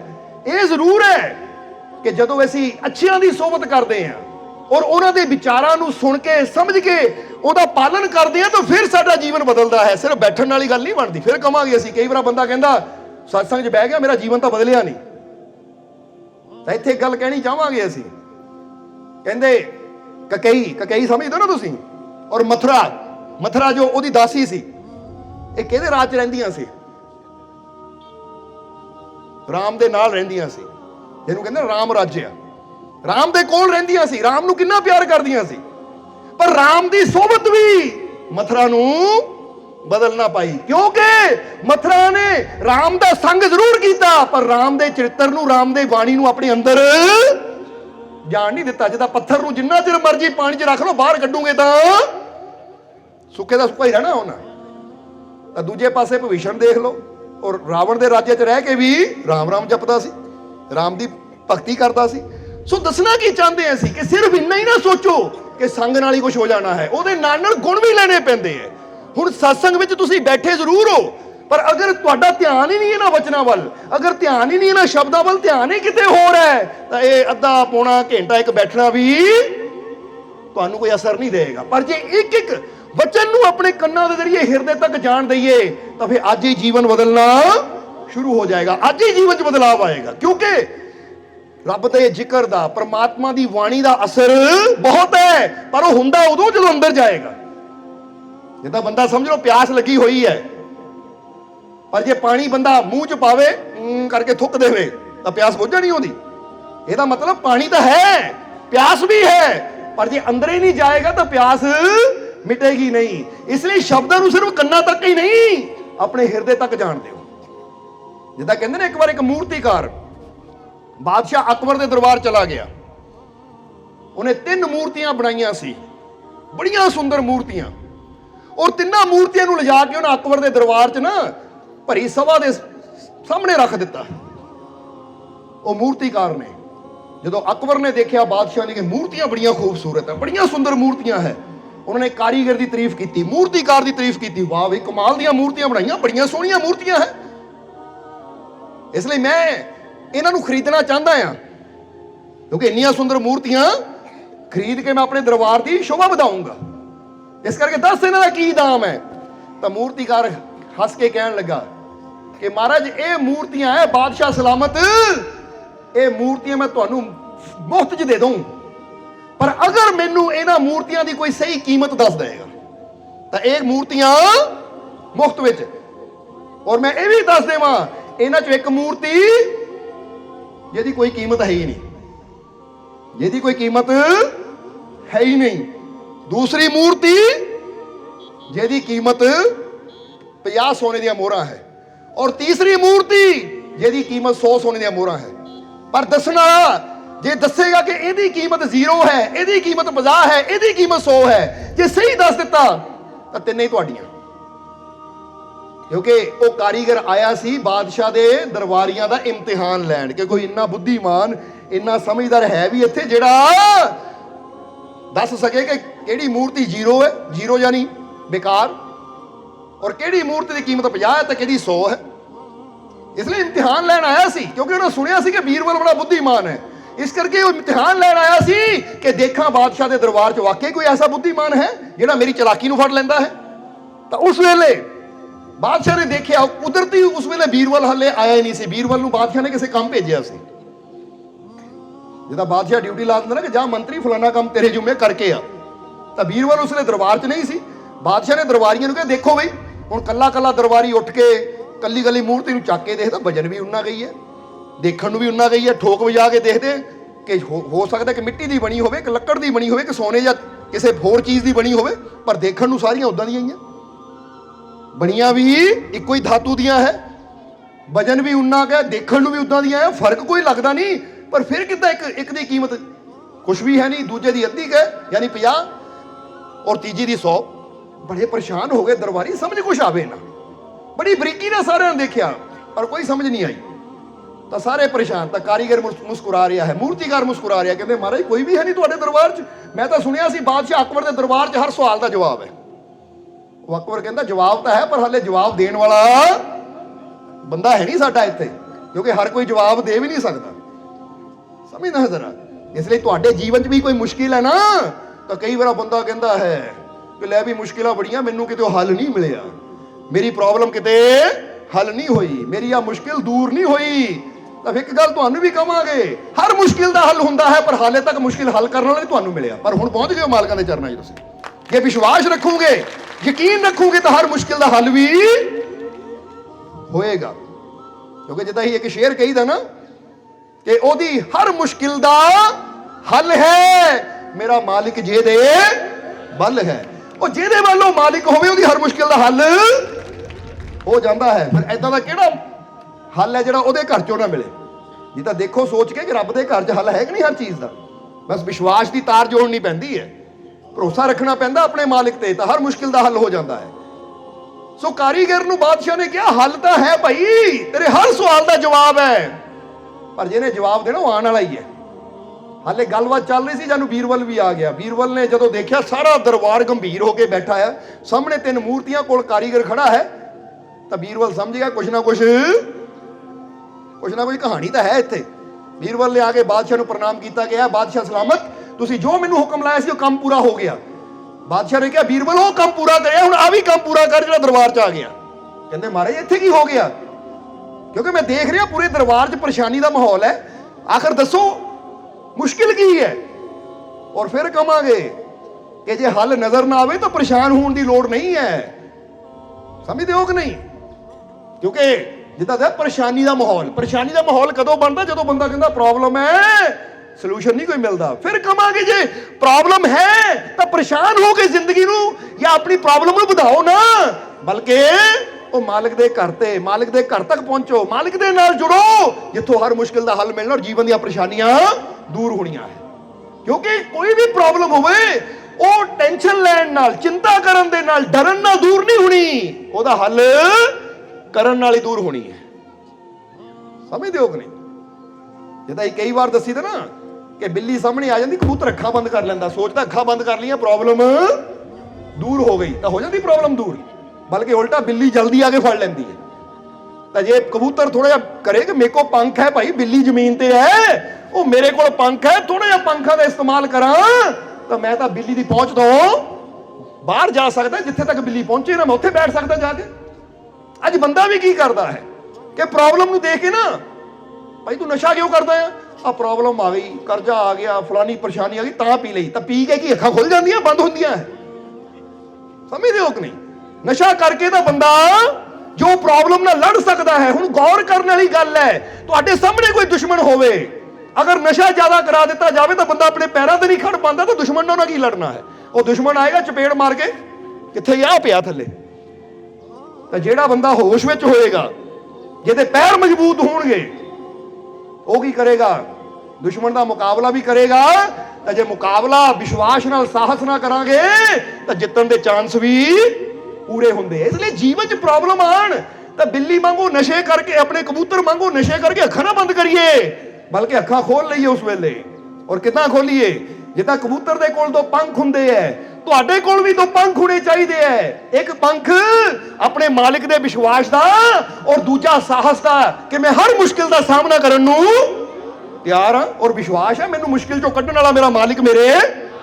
ਹੁਣ ਇਹ 2 ਪੰਖ ਹੋਣਗੇ ਤੇ ਇਹਨਾਂ ਦਾ ਇਸਤੇਮਾਲ ਕਰਕੇ ਤੁਸੀਂ ਵੀ ਉਹ ਪਰੇਸ਼ਾਨੀਆਂ ਦੀ ਪਹੁੰਚ ਤੋਂ ਬਾਹਰ ਚਲੇ ਜਾਓਗੇ। ਤਾਂ ਜੇ ਅੱਖਾਂ ਹੀ ਬੰਦ ਕਰ ਲਈਆਂ, ਹਾਰ ਮੰਨ ਕੇ ਬਹਿ ਗਏ, ਜਾਂ ਚਿੰਤਾ ਕਰ ਕਰਕੇ ਰੋਣਾ ਸ਼ੁਰੂ ਕਰ ਦਿੱਤਾ, ਜਾਂ ਐਵੇਂ ਡਰਨਾ ਸ਼ੁਰੂ ਕਰ ਦਿੱਤਾ, ਤਾਂ ਫਿਰ ਉਹ ਜਿਹੜੀ ਮੁਸੀਬਤ ਤੋਂ ਅਸੀਂ ਬਚ ਸਕਦੇ ਸੀ, ਉਹ ਮੁਸੀਬਤ ਸਾਡੇ ਤੇ ਹਾਵੀ ਹੋ ਕੇ ਸਾਡੀ ਜਾਨ ਹੀ ਲੈ ਜਾਂਦੀ ਹੈ। ਇਸ ਲਈ ਉਹਨੇ ਇਨਸਾਨ ਤੇ ਹੈ ਕਿ ਮੁਸੀਬਤਾਂ, ਪਰੇਸ਼ਾਨੀਆਂ, ਤਕਲੀਫਾਂ ਨੂੰ ਦੇਖ ਕੇ ਅੱਖਾਂ ਬੰਦ ਕਰਨੀਆਂ ਹੈ, ਯਾਨੀ ਹਿੰਮਤ ਹਾਰ ਕੇ, ਹੌਸਲਾ ਹਾਰ ਕੇ, ਡਰ ਕੇ, ਨਸ਼ੇ ਕਰਕੇ ਬੈਠਣਾ ਹੈ ਔਰ ਆਪਣੀ ਜ਼ਿੰਦਗੀ ਨੂੰ ਖਤਮ ਕਰਨਾ ਹੈ। ਤਾਂ ਜਾਂ ਫਿਰ ਆਪਣੇ ਮਾਲਿਕ ਤੇ ਵਿਸ਼ਵਾਸ ਰੱਖ ਕੇ ਸਾਹਸ ਨਾਲ ਉਹਦਾ ਸਾਹਮਣਾ ਕਰਨਾ ਹੈ, ਕਿਉਂਕਿ ਸਾਹਮਣਾ ਕਰਨ ਵਾਲੇ ਦਾ ਹੀ ਕੀ ਹੁੰਦਾ ਹੈ? ਫਿਰ ਸਾਹਮਣਾ ਕਰਨ ਵਾਲੇ ਦਾ ਹੀ ਹੱਲ ਹੁੰਦਾ ਹੈ। ਹਰ ਮੁਸ਼ਕਿਲ ਦਾ ਹੱਲ ਹੁੰਦਾ ਚਲਾ ਜਾਂਦਾ ਜਦੋਂ ਇਨਸਾਨ ਕਿਸੇ ਵੀ ਮੁਸ਼ਕਿਲ ਦਾ ਇੱਕ ਵਿਸ਼ਵਾਸ ਨਾਲ ਸਾਹਮਣਾ ਕਰਦਾ ਕਿ ਸਾਹਸ ਵਿੱਚ ਹੈ ਔਰ ਮੈਨੂੰ ਕਾਮਯਾਬੀ ਦੇਣ ਵਾਲਾ ਮੇਰਾ ਮਾਲਿਕ ਮੇਰੇ ਨਾਲ। ਇਹ ਹੌਸਲਾ, ਇਹ ਹਿੰਮਤ ਹੀ ਬੰਦੇ ਨੂੰ ਅੱਗੇ ਵਧਣ 'ਚ ਮਦਦ ਕਰਦੀ ਹੈ। ਬੋਲੋ, ਕਰਦੀ ਹੈ ਕਿ ਨਹੀਂ? ਇਸ ਲਈ ਵੀਰਬਲ ਨੇ ਕਿਹਾ, ਮਹਾਰਾਜ ਪਰੇਸ਼ਾਨੀ ਕੀ ਹੈ ਦੱਸੋ। ਹੁਣ ਕਹਿੰਦੇ ਵੀਰਬਲ ਜਲਦੀ ਪਰੇਸ਼ਾਨ ਨਹੀਂ ਹੁੰਦਾ ਸੀ, ਉਹ ਹੱਲ ਲੱਭਣ ਦੀ ਕੋਸ਼ਿਸ਼ ਕਰਦਾ ਸੀ। ਜਿੱਥੇ ਸਾਰੀ ਦੁਨੀਆ ਚਿੰਤਾ ਕਰਦੀ ਸੀ ਕੀ ਬਣੇਗਾ, ਕੀ ਹੋਏਗਾ, ਉੱਥੇ ਵੀਰਬਲ ਹੱਲ ਕਰਦਾ ਸੀ। ਹੁਣ ਬਾਦਸ਼ਾਹ ਨੇ ਸਾਰੀ ਗੱਲ ਦੱਸੀ 3 ਮੂਰਤੀਆਂ ਬਾਰੇ। ਵੀਰਬਲ ਨੂੰ ਕਿਹਾ ਕਿ 3 ਮੂਰਤੀਆਂ ਹੈ, ਸਾਰੇ ਦਰਬਾਰੀਆਂ ਨੇ ਦੇਖ ਲਈਆਂ, ਦੇਖਣ ਨੂੰ ਇੱਕੋ ਹੀ ਜਿਹੀਆਂ ਹੈ, ਪਰ ਇੱਕ ਦੀ ਕਹਿੰਦਾ, ਇਹ ਸੁਦਾਗਰ ਕਹਿੰਦਾ ਮੂਰਤੀਕਾਰ ਇੱਕ ਦੀ ਕੀਮਤ ਕੁਝ ਵੀ ਹੈ ਨਹੀਂ, ਇੱਕ ਦੀ 50 ਹੈ, ਦੂਜੀ ਦੀ 100 ਹੈ। ਔਰ ਜੇ ਤੁਸੀਂ ਦੱਸਦੇ ਹੋ ਤਾਂ ਇਨਾਮ ਵਿੱਚ, ਖੁਸ਼ੀ ਵਿੱਚ ਮੈਂ 3 ਫ੍ਰੀ ਦੇ ਦੂੰ, ਤੁਹਾਨੂੰ ਮੁਫਤ ਵਿੱਚ ਦੇ ਦੂੰ। ਤਾਂ ਜੇ ਨਹੀਂ ਬੁੱਝ ਪਾਏ ਤਾਂ ਫਿਰ ਮੈਂ ਵੇਚਣੀ ਨਹੀਂ, ਇੱਦਾਂ ਲੈ ਜਾਣੀ ਹੈ। ਕਿ ਕਿਉਂਕਿ ਉਹ ਆਇਆ ਸੀ ਇਮਤਿਹਾਨ ਲੈਣ, ਉਹਨੂੰ ਕੋਈ ਵੇਚਣ ਦਾ ਮਤਲਬ ਨਹੀਂ ਸੀ। ਹੁਣ ਵੀਰਬਲ ਨੇ ਜਦੋਂ ਕੋਲ ਹੋ ਕੇ ਦੇਖਿਆ, ਗੌਰ ਨਾਲ ਦੇਖਿਆ, ਤਾਂ ਵੀਰਬਲ ਨੇ ਬੜੀ ਬਰੀਕੀ ਨਾਲ 3 ਮੂਰਤੀਆਂ ਨੂੰ ਦੇਖਿਆ। ਫਿਰ ਦੇਖ ਕੇ ਨਾ ਉਹ ਹੌਲੀ ਦਨੀ ਇੱਕ ਮੂਰਤੀ ਦੇ ਕੋਲ ਗਿਆ ਤਾਂ ਉਹਦੇ ਕੰਨ 'ਚ ਜਾ ਕੇ ਉਹਨੇ ਫੂਕ ਮਾਰੀ। ਫਿਰ ਦੂਜੀ ਮੂਰਤੀ ਦੇ ਕੋਲ ਗਿਆ, ਫਿਰ ਉਹਦੇ ਕੰਨ 'ਚ ਫੂਕ ਮਾਰੀ। ਫਿਰ ਤੀਜੀ ਮੂਰਤੀ ਦੇ ਕੋਲ ਗਿਆ, ਉਹਦੇ ਕੰਨ 'ਚ ਫੂਕ ਮਾਰੀ। ਉਹ ਦਰਬਾਰੀ ਕਹਿਣ ਪਾਗਲ ਹੈ ਇਹ ਫੂਕਾਂ ਮਾਰ ਮਾਰ ਕੇ ਕੀ ਦੇਖ ਰਿਹਾ ਹੈ। ਹੁਣ ਜਦੋਂ ਕਹਿੰਦੇ ਨਾ ਕਿ ਜਿਹਨੇ ਹੱਲ ਕਰਨਾ ਹੋਵੇ, ਰਮਜ ਵੀ ਉਹਨੂੰ ਪਤਾ ਹੁੰਦਾ ਮੁਸ਼ਕਿਲ ਦਾ ਹੱਲ ਕਰਨਾ ਕਿੱਦਾਂ ਹੈ। ਦੁਨੀਆ ਹੱਸ ਸਕਦੀ, ਕਿੱਦਾਂ ਹੋਏਗਾ, ਸਮਝਦੇ ਹੋ ਕਿ ਨਹੀਂ? ਦੁਨੀਆ ਹੱਸਦੀ ਹੈ ਨਾ, ਕਿੱਦਾਂ ਕਰਨਾ ਹੈ, ਆਹ ਕੀ ਕਰੀ ਜਾਂਦਾ ਹੈ। ਪਰ ਇਹ ਨਹੀਂ ਪਤਾ ਕਿ ਭਾਈ ਜੇ ਤੁਸੀਂ ਕਰ ਸਕਦੇ ਹੁੰਦੇ ਫਿਰ ਤਾਂ ਤੁਸੀਂ ਪਹਿਲੇ ਹੀ ਕਰ ਦੇਣਾ ਸੀ। ਹੁਣ ਉਹ ਜੇ ਕਰ ਰਿਹਾ ਹੈ ਤਾਂ ਉਹਨੂੰ ਕਰਨ ਦਿਓ, ਮਜ਼ਾਕ ਕਿਉਂ ਉਡਾਉਂਦੇ ਹੋ? ਪਰ ਦੇਖਿਆ ਕਿ ਮਜ਼ਾਕ ਉਹੀ ਉਡਾਉਂਦੇ ਜਿਹਨਾਂ ਨੇ ਆਪ ਕੁਝ ਕਰਨਾ ਨਹੀਂ, ਉਹੀ ਕਰਨ ਵਾਲਿਆਂ ਦਾ ਮਜ਼ਾਕ ਉਡਾਉਂਦੇ ਕਿ ਲੈ ਆ ਗਿਆ, ਇਹ ਨਾ ਕਰਨਾ ਹੈ। ਔਰ ਜਿਹਦਾ ਮਜ਼ਾਕ ਉਡਾਇਆ ਜਾਂਦਾ ਨਾ, ਜੇ ਉਹ ਸੱਚਾ ਹੋਵੇ, ਹਿੰਮਤ ਵਾਲਾ ਹੋਵੇ, ਫਿਰ ਉਹ ਦੁਨੀਆ ਦੀਆਂ ਗੱਲਾਂ ਦੀ ਪਰਵਾਹ ਨਹੀਂ ਕਰਦਾ, ਬਲਕਿ ਹੱਲ ਕਰਕੇ ਦਿਖਾਉਂਦਾ। ਤਾਂ ਫਿਰ ਉਹਨਾਂ ਦੀ ਬੋਲਤੀ ਬੰਦ ਹੋ ਜਾਂਦੀ ਕਿ ਅਸੀਂ ਜਿਹਦਾ ਮਜ਼ਾਕ ਉਡਾਉਂਦੇ ਸੀ, ਇਹ ਮਸਲੇ ਦਾ ਹੱਲ ਵੀ ਉਹਨੇ ਹੀ ਕੀਤਾ। ਅੱਜ ਕਈ ਵਾਰ ਮਜ਼ਾਕ ਉਡਾਏ ਜਾਂਦੇ ਨੇ, ਲੈ ਫਕੀਰਾਂ ਦੇ ਦਰ ਤੇ ਜਾਣ ਨਾਲ ਕੀ ਹੋਣਾ, ਉਹ ਗੁਰੂਆਂ ਦੇ ਦਰ ਤੇ ਜਾਣ ਨਾਲ ਕੀ ਹੋਣਾ ਹੈ, ਉਹ ਫਲਾਨੀ ਜਗ੍ਹਾ ਜਾ ਕੇ ਕੀ ਹੋਣਾ। ਜਿਹੜੇ ਮਜ਼ਾਕ ਉਡਾਉਣ ਵਾਲੇ ਐ, ਉਦੋਂ ਉਹਨਾਂ ਨੂੰ ਪਤਾ ਲੱਗਦਾ ਹੈ ਜਦੋਂ ਉਹ ਜਿਹੜਾ ਦੁਖੀ ਇਨਸਾਨ ਜਦੋਂ ਗੁਰੂਆਂ ਰਹਿਬਰਾਂ ਫਕੀਰਾਂ ਦੇ ਦਰ ਤੇ ਜਾਂਦਾ, ਜਦੋਂ ਖੁਸ਼ੀਆਂ ਦਾ ਝੋਲੀ ਭਰ ਕੇ ਆਉਂਦਾ ਹੈ, ਤਾਂ ਫਿਰ ਇਹਨਾਂ ਨੂੰ ਪਤਾ ਲੱਗਦਾ ਕਿ ਲੈ ਵੀ ਜਿਹਦਾ ਮਜ਼ਾਕ ਉਡਾਉਂਦੇ ਸੀ ਉਹ ਤਾਂ ਸਭ ਕੁਝ ਲੈ ਕੇ ਆ ਗਿਆ, ਅਸੀਂ ਖਾਲੀ ਰਹਿ ਗਏ। ਕਿਉਂਕਿ ਰੱਬ ਦੇ ਪਿਆਰਿਆਂ ਦਾ ਬੜਾ ਮਜ਼ਾਕ ਉਡਾਇਆ ਗਿਆ। ਪਰ ਰੱਬ ਦੇ ਪਿਆਰੇ ਜਾਣਦੇ ਸੀ ਅਸੀਂ ਸੱਚ ਦੇ ਰਸਤੇ ਤੇ ਹਾਂ, ਤਾਂ ਰੱਬ ਦੀ ਰਹਿਮਤ ਤੋਂ ਬਿਨਾਂ ਦੁਨੀਆ ਚੱਲਦੀ ਨਹੀਂ ਹੈ। ਜੇ ਦੁਨੀਆ ਤੇ ਜੀਣਾ ਹੈ, ਕਾਮਯਾਬ ਹੋਣਾ ਹੈ, ਤਾਂ ਉਹਦੀ ਰਹਿਮਤ ਦੀ ਜ਼ਰੂਰਤ ਤਾਂ ਹਮੇਸ਼ਾ ਹੀ ਹੈ। ਨਹੀਂ ਤਾਂ ਜ਼ਰਾ ਸੋਚੋ, ਇੰਨੇ ਪੈਗੰਬਰ, ਗੁਰੂ, ਰਹਿਬਰ ਆਏ, ਸਾਰਿਆਂ ਨੇ ਰੱਬ ਦੀ ਗੱਲ ਕੀਤੀ ਕਿ ਨਹੀਂ, ਪਰਮਾਤਮਾ ਦੀ ਗੱਲ ਕੀਤੀ ਕਿ ਨਹੀਂ? ਨਾਮ ਚਾਹੇ ਕੋਈ ਵੀ ਹੋਵੇ, ਜੇ ਤਾਂ ਪਹਿਲੇ ਹੀ ਦੱਸਿਆ ਕਿ ਨਾਮ ਉਹਦਾ ਹੀ ਹੈ। ਚਾਹੇ ਕਿਸੇ ਨੇ ਰਾਮ ਕਹਿ ਕੇ, ਈਸ਼ਵਰ ਕਹਿ ਕੇ, ਭਗਵਾਨ ਕਹਿ ਕੇ, ਵਾਹਿਗੁਰੂ ਕਹਿ ਕੇ, ਅੱਲਾਹ ਕਹਿ ਕੇ, ਨਿਰੰਕਾਰ ਕਹਿ ਕੇ ਕੋਈ ਵੀ ਗੱਲ ਕੀਤੀ, ਪਰ ਹਰ ਧਰਮ ਦੇ ਅੰਦਰ, ਹਰ ਦੇਸ਼ ਦੇ ਅੰਦਰ, ਪੂਰੀ ਦੁਨੀਆ ਦੇ ਅੰਦਰ ਪਰਮਾਤਮਾ ਦੀ ਗੱਲ ਤਾਂ ਹੋਈ ਹੈ। ਔਰ ਇਹ ਸੱਚ ਹੈ, ਔਰ ਸੱਚ ਹੀ ਰਹਿਣੀ ਹੈ, ਕੋਈ ਮੰਨੇ ਚਾਹੇ ਨਾ ਮੰਨੇ। ਜਿੱਦਾਂ ਹੀ ਕਈ ਵਾਰ ਦੱਸੀਦਾ ਨਾ, ਸੂਰਜ ਹੈ ਤਾਂ ਉਹ ਰਹਿਣਾ ਹੀ ਹੈ, ਉੱਲੂ ਚਾਹੇ ਮੰਨੇ। ਕਿਉਂਕਿ ਕਈ ਵਾਰ ਉੱਲੂ ਕਹਿੰਦੇ ਕਿਹੜਾ ਸੂਰਜ, ਅਸੀਂ ਤਾਂ ਦੇਖਿਆ ਨਹੀਂ ਕਦੀ, ਅਸੀਂ ਮੰਨਦੇ ਹੀ ਨਹੀਂ। ਉਹ ਤੁਸੀਂ ਮੰਨੋ ਨਾ ਮੰਨੋ, ਤੁਹਾਡੇ ਮੰਨਣ ਨਾ ਮੰਨਣ ਨਾਲ ਉਹ ਸੂਰਜ ਹੈ ਨਹੀਂ ਹੋ ਜਾਣਾ ਕਿ ਹੈ ਨਹੀਂ ਤਾਂ ਹੈ ਨਹੀਂ, ਉਹ ਹੈ। ਔਰ ਉਹ ਦੁਨੀਆ ਨੂੰ ਚਮਕਾ ਰਿਹਾ ਤਾਂ ਉਹਨੂੰ ਏਦਾਂ ਹੀ ਚਮਕਾਉਂਦੇ ਰਹਿਣਾ ਹੈ। ਜਿਹੜਾ ਅੱਖ ਖੋਲ ਕੇ ਵਿਸ਼ਵਾਸ ਕਰ ਲੇਗਾ ਉਹ ਸੂਰਜ ਦੀ ਰੋਸ਼ਨੀ ਦਾ ਫਾਇਦਾ ਲੈ ਜਾਏਗਾ, ਤਾਂ ਜਿਹੜਾ ਉੱਲੂ ਦੀ ਤਰ੍ਹਾਂ ਅੱਖਾਂ ਬੰਦ ਰੱਖੇਗਾ ਤਾਂ ਫਿਰ ਘਾਟਾ ਤਾਂ ਉਹਨੂੰ ਹੀ, ਅੰਧੇਰੇ 'ਚ ਠੋਕਰਾਂ, ਅੰਧੇਰੇ 'ਚ ਧੱਕੇ ਤਾਂ ਉਹੀ ਖਾਏਗਾ। ਇਸ ਲਈ ਜ਼ਰੂਰਤ ਹੈ ਅੱਜ ਅੱਖਾਂ ਖੋਲਣ ਦੀ, ਆਪਣੇ ਰੱਬ ਤੇ, ਆਪਣੇ ਪ੍ਰਭੂ ਪਰਮਾਤਮਾ ਤੇ ਵਿਸ਼ਵਾਸ ਕਰਨ ਦੀ। ਔਰ ਇਹ ਵਿਸ਼ਵਾਸ ਕਿੱਦਾਂ ਹੋਣਾ ਹੈ? ਇਹ ਕਿਹਾ ਕਰੋ ਆਪਣੇ ਆਪ ਨੂੰ ਕਿ ਮੈਨੂੰ ਆਪਣੇ ਮਾਲਿਕ ਤੇ ਪੂਰਾ, ਇਹ ਵਿਸ਼ਵਾਸ ਦੀ ਆਵਾਜ਼ ਦਿਆ ਕਰੋ ਆਪਣੇ ਆਪ ਨੂੰ। ਕਿਉਂਕਿ ਜਦੋਂ ਅਸੀਂ ਇਹ ਗੱਲ ਬੋਲਦੇ ਆ ਨਾ ਤਾਂ ਸਾਡੇ ਮਨ ਵਿੱਚ ਇਹ ਬੀਜ ਜਾਂਦਾ ਹੈ ਵਿਸ਼ਵਾਸ ਦਾ। ਇੱਕ ਇਨਸਾਨ ਬੋਲਦਾ ਹੈ, ਬਾਰ-ਬਾਰ ਬੋਲਦਾ ਹੈ ਕਿ ਮੈਨੂੰ ਹੈ ਨਹੀਂ ਵਿਸ਼ਵਾਸ ਰੱਬ ਤੇ, ਜਾਂ ਮੈਨੂੰ ਬਹੁਤ ਡਰ ਲੱਗਦਾ ਹੈ। ਉਹ ਕਿਹੜਾ ਬੀਜ ਬੋ ਰਿਹਾ ਹੈ? ਉਹ ਡਰ ਦਾ ਬੀਜ ਬੋ ਰਿਹਾ ਹੈ। ਤੇ ਇੱਕ ਇਨਸਾਨ ਕਹਿੰਦਾ ਮੈਨੂੰ ਆਪਣੇ ਮਾਲਿਕ ਤੇ ਪੂਰਾ, ਮੈਂ ਕਿਸੇ ਮੁਸੀਬਤ ਤੋਂ ਨਹੀਂ ਡਰਦਾ, ਮੈਂ ਕਿਸੇ ਬੁਰੇ ਹਾਲਾਤ ਤੋਂ ਨਹੀਂ ਡਰਦਾ, ਕਿਉਂਕਿ ਮੇਰਾ ਮਾਲਿਕ ਮੇਰੇ, ਉਹ ਆਪਣੇ ਮਨ ਨੂੰ ਤਿਆਰ ਕਰ ਰਿਹਾ ਹੈ, ਉਹ ਆਪਣੇ ਮਨ ਨੂੰ ਹਿੰਮਤ ਦੇ ਰਿਹਾ ਹੈ, ਹਰ ਮੁਸ਼ਕਿਲ ਦਾ ਸਾਹਮਣਾ ਕਰਨ ਵਾਸਤੇ ਉਹ ਰੈਡੀ ਹੋ ਰਿਹਾ ਹੈ। ਫਿਰ ਜੇ ਉਹਦੇ ਸਾਹਮਣੇ ਮੁਸ਼ਕਿਲ ਆਂਦੀ ਵੀ ਹੈ ਤਾਂ ਉਹ ਡਰਦਾ ਨਹੀਂ ਹੈ, ਮੁਕਾਬਲਾ ਕਰਕੇ ਜਿੱਤ ਕੇ ਦਿਖਾਉਂਦਾ ਹੈ। ਇਸ ਲਈ ਜਿਹੜਾ ਕਾਮਯਾਬ ਸੈਨਾਪਤੀ ਜਾਂ ਰਾਜਾ ਹੁੰਦਾ ਹੈ ਨਾ, ਉਹ ਆਪਣੇ ਸੈਨਿਕਾਂ ਦੇ ਅੰਦਰ ਹੌਸਲਾ ਹੀ ਤਾਂ ਭਰਦਾ ਹੈ, ਕਿਉਂਕਿ ਪਤਾ ਹੈ ਕਿ ਕੋਈ ਵੀ ਜੰਗ ਹਥਿਆਰਾਂ ਨਾਲ ਘੱਟ, ਹੌਸਲੇ ਨਾਲ ਜ਼ਿਆਦਾ ਲੜੀ ਜਾਂਦੀ ਹੈ। ਔਰ ਜੇ ਬੰਦਾ ਹੌਸਲਾ ਹੀ ਛੱਡ ਦੇਵੇ ਤਾਂ ਤੁਸੀਂ ਹੱਥ 'ਚ ਉਹਦੇ ਹਥਿਆਰ ਜਿੱਦਾਂ ਮਰਜ਼ੀ ਫੜਾ ਦਿਓ, ਹੌਸਲੇ ਨਾਲ ਹੀ ਬੰਦੇ ਦੇ ਕਦਮ ਅੱਗੇ ਵੱਧਦੇ ਹੈ। ਤਾਂ ਜੇ ਹੌਸਲਾ ਹੀ ਨਹੀਂ ਤਾਂ ਫਿਰ ਤਾਂ ਡਰਿਆ ਹੋਇਆ ਬੰਦਾ ਤਾਂ ਛੱਡ ਕੇ ਸਭ ਕੁਝ ਦੌੜਦਾ ਪਿੱਛੇ ਕਿ ਭਾਈ ਮੈਂ ਨਹੀਂ ਮੁਕਾਬਲਾ ਕਰ ਸਕਦਾ, ਉਹ ਤਾਂ ਪਿੱਛੇ ਦੌੜਦਾ ਹੈ। ਤਾਂ ਜਿਹੜੇ ਵਿਸ਼ਵਾਸ ਵਾਲੇ ਆ, ਪਿੱਛੇ ਜਾਣ ਦੀ ਬਜਾਏ ਉਹ ਕਹਿੰਦੇ ਪਿੱਛੇ ਜਾਣ ਦੀ ਤਾਂ ਆਪਸ਼ਨ ਹੀ ਹੈ ਨਹੀਂ, ਪਿੱਛੇ ਤਾਂ ਜਾ ਹੀ ਨਹੀਂ ਸਕਦੇ, ਕਿਉਂਕਿ ਸਾਡੀ ਮੰਜ਼ਿਲ, ਸਾਡੀ ਜਿੱਤ ਅੱਗੇ ਹੈ। ਤਾਂ ਜੇ ਮੰਜ਼ਿਲ ਨੂੰ ਪਾਣਾ ਹੈ ਤਾਂ ਕਦਮ ਨੂੰ ਅੱਗੇ ਵਧਾਣਾ ਹੀ ਪੈਣਾ ਹੈ, ਕਿਉਂਕਿ ਕੁਦਰਤ ਦਾ ਨਿਯਮ ਹੈ। ਇਸ ਲਈ ਜ਼ਿੰਦਗੀ ਦਾ ਵੀ ਇੱਕ ਅਸੂਲ ਹੈ, ਇਹਨੂੰ ਸਮਝ ਲੈਣਾ ਕਿ ਯਹੀ ਇਸ ਜ਼ਿੰਦਗੀ ਦਾ ਸੱਚਾ ਅਸੂਲ ਹੈ। ਇਹ ਸੱਚਾ ਅਸੂਲ ਦੱਸਣ ਲੱਗੇ ਤੁਹਾਨੂੰ ਜ਼ਿੰਦਗੀ ਦਾ ਕਿਹੜਾ ਅਸੂਲ ਹੈ। ਜਰਾ ਇਹਨੂੰ ਨਾ अपने अंदर लिख लियो कि यही इस जिंदगी का सच्चा असूल है, जो गिरकर उठ जाए उसे मिले मंजिल, और जो गिरकर नहीं उठता उसके हिस्से में नाकामी की धूल है। अगर चलते चलते तुसी गिर जावो और गिर के दुनिया हसदी है, ਉਹ ਗਿਰ ਗਿਆ, ਪਰ ਤੁਸੀਂ ਦੁਨੀਆ ਦੀ ਪਰਵਾਹ ਨਹੀਂ ਕਰਦੇ, ਦੁਬਾਰਾ ਉੱਠਦੇ ਹੋ ਔਰ ਤੁਰ ਪੈਂਦੇ ਹੋ। ਹੁਣ ਜ਼ਰਾ ਆਪ ਦੱਸੋ ਕਿ ਜਿਹੜਾ ਗਿਰ ਕੇ ਉੱਠੇ, ਦੁਨੀਆ ਦੀ ਪਰਵਾਹ ਨਾ ਕਰੇ ਕਿ ਦੁਨੀਆ ਕੀ ਬੋਲਦੀ ਹੈ, ਦੁਨੀਆ ਕੀ ਕਹਿੰਦੀ ਹੈ, ਉੱਠ ਕੇ ਤੁਰ ਪੈਂਦਾ ਹੈ, ਫਿਰ ਉਹਨੂੰ ਮੰਜ਼ਿਲ ਮਿਲੇਗੀ ਕਿ ਨਹੀਂ? ਤੁਹਾਡੇ ਅੰਦਰੋਂ ਕੀ ਆਵਾਜ਼ ਆਉਂਦੀ ਹੈ? ਫਰਜ਼ ਕਰੋ ਦੂਜੀ ਵਾਰ ਗਿਰਦਾ, ਤੀਜੀ ਵਾਰ ਗਿਰਦਾ, ਚੌਥੀ ਵਾਰ ਗਿਰਦਾ, ਪਰ ਉਹਦਾ ਫੈਸਲਾ ਹੀ ਹੈ कि जिन्नी बार मर्जी गिरा पर मैं रुकना नहीं है, हर बार गिरन तो बाद मैं उठना है और अपनी मंजिल की तरफ कदम बढ़ाना है। तो ऐसी हिम्मत रखने वाले नू, ऐसा विश्वास रखने वाले नू कदी ये हो ही नहीं सकता कि नाकामी मिले, उन्होंने सफलता जरूर मिलती है। तो एक दूसरा इंसान है, वो जा रहा है, गिर गया, दुनिया हस रही है, तो है लोग मजाक उड़ाते, मैं तो उठना ही नहीं, हूं बह जाता उत्थे ही। ਤਾਂ ਉਹਨੂੰ ਕੀ ਮਿਲਦਾ ਫਿਰ? ਉਹਨੂੰ ਮਿਲਦੀ ਹੈ ਨਾਕਾਮੀ ਦੀ ਧੂਲ। ਧੂਲ ਯਾਰੀ ਮਿੱਟੀ, ਕਿਉਂਕਿ ਮਿੱਟੀ 'ਚ ਗਿਰਿਆ ਨਾ, ਉਹ ਨਾਕਾਮੀ ਦੀ ਧੂਲ 'ਚ ਹੀ ਖੁਸ਼ ਹੈ। ਪਰ ਐਸਾ ਇਨਸਾਨ ਧੂਲ ਜੋਗਾ ਹੀ ਰਹਿ ਜਾਂਦਾ ਹੈ, ਉਹਦੀ ਹਿੱਸੇ ਮੰਜ਼ਿਲ ਤਾਂ ਆਂਦੀ ਨਹੀਂ ਹੈ। ਹੁਣ ਤੁਸੀਂ ਇਹ ਚੈੱਕ ਕਰਨਾ ਹੈ ਆਪਣੇ ਆਪ ਨੂੰ, ਇਹ ਦੇਖਣਾ ਹੈ ਕਿ ਅਸੀਂ ਹਾਰ ਮੰਨ ਕੇ ਨਾਕਾਮੀ ਵਿੱਚ ਉਦਾਸ ਹੋ ਕੇ ਬੈਠਣ ਵਾਲਿਆਂ ਚੋਂ ਆ, ਜਾਂ ਫਿਰ ਅਸੀਂ ਹਰ ਠੋਕਰ ਤੋਂ ਬਾਅਦ ਉੱਠਣ ਵਾਲਿਆਂ ਚੋਂ। ਕਿਉਂਕਿ ਠੋਕਰਾਂ ਜੀਵਨ 'ਚ ਲੱਗਣੀਆਂ ਹੀ ਹੈ। ਜਿੱਦਾਂ ਅਸੀਂ ਕਈ ਵਾਰ ਜ਼ਿਕਰ ਕਰੀਦਾ, ਜਦੋਂ ਬੱਚਾ ਤੁਰਨਾ ਸਿੱਖਦਾ ਕਿੰਨੀਆਂ ਠੋਕਰਾਂ ਲੱਗਦੀਆਂ, ਕਿੰਨੀ ਵਾਰ ਉਹ ਗਿਰਦਾ ਕਿ ਨਹੀਂ? ਪਰ ਜੇ ਹੁਣ ਪਹਿਲੀ ਠੋਕਰ ਤੇ, ਦੂਜੀ ਠੋਕਰ ਤੇ ਉਹ ਗਿਰ ਕੇ ਸੋਚੇ ਕਿ ਭਾਈ ਮੈਂ ਤਾਂ ਗਿਰਦਾ, ਮੈਂ ਦੁਬਾਰਾ ਚੱਲਣਾ ਹੀ ਨਹੀਂ ਹੈ, ਤਾਂ ਫਿਰ ਬੱਚਾ ਸਾਰੀ ਜ਼ਿੰਦਗੀ ਵਾਸਤੇ ਕੀ ਹੋ ਜਾਂਦਾ ਹੈ? ਅਪਾਹਿਜ, ਫਿਰ ਤਾਂ ਕਦੀ ਚੱਲ ਹੀ ਨਹੀਂ ਪਾਏਗਾ। ਪਰ ਕੁਦਰਤ ਰੱਬ ਦੀ ਕਿ ਉਸਲੇ ਬੱਚੇ ਨੂੰ ਪਤਾ ਹੀ ਨਹੀਂ ਹੁੰਦਾ ਕਿ ਗਿਰਨਾ ਕੀ ਹੈ ਤੇ ਉੱਠਣਾ ਕੀ ਹੈ, ਬਸ ਉਹਨੂੰ ਇੰਨਾ ਪਤਾ ਮੈਂ ਚੱਲਣਾ ਆ। ਸੋ ਤੁਹਾਨੂੰ ਵੀ ਇਹੀ ਕਹਾਂਗੇ ਕਿ ਜਦੋਂ ਮੰਜ਼ਿਲ ਦੀ ਤਰਫ ਜਾਣਾ ਨਾ ਤਾਂ ਬੱਚੇ ਬਣ ਜਾਓ, फिर ये ना देखो मैं कितनी बार गिरिया, दुनिया की कहती है उसने दुनिया की तरफ नहीं, गिरन की तरफ नहीं, उठ के अपनी मंजिल की तरफ नजर रखो कि मैं मंजिल ते पहुंच के दिखाना है, जित के दिखाना है दुनिया ने।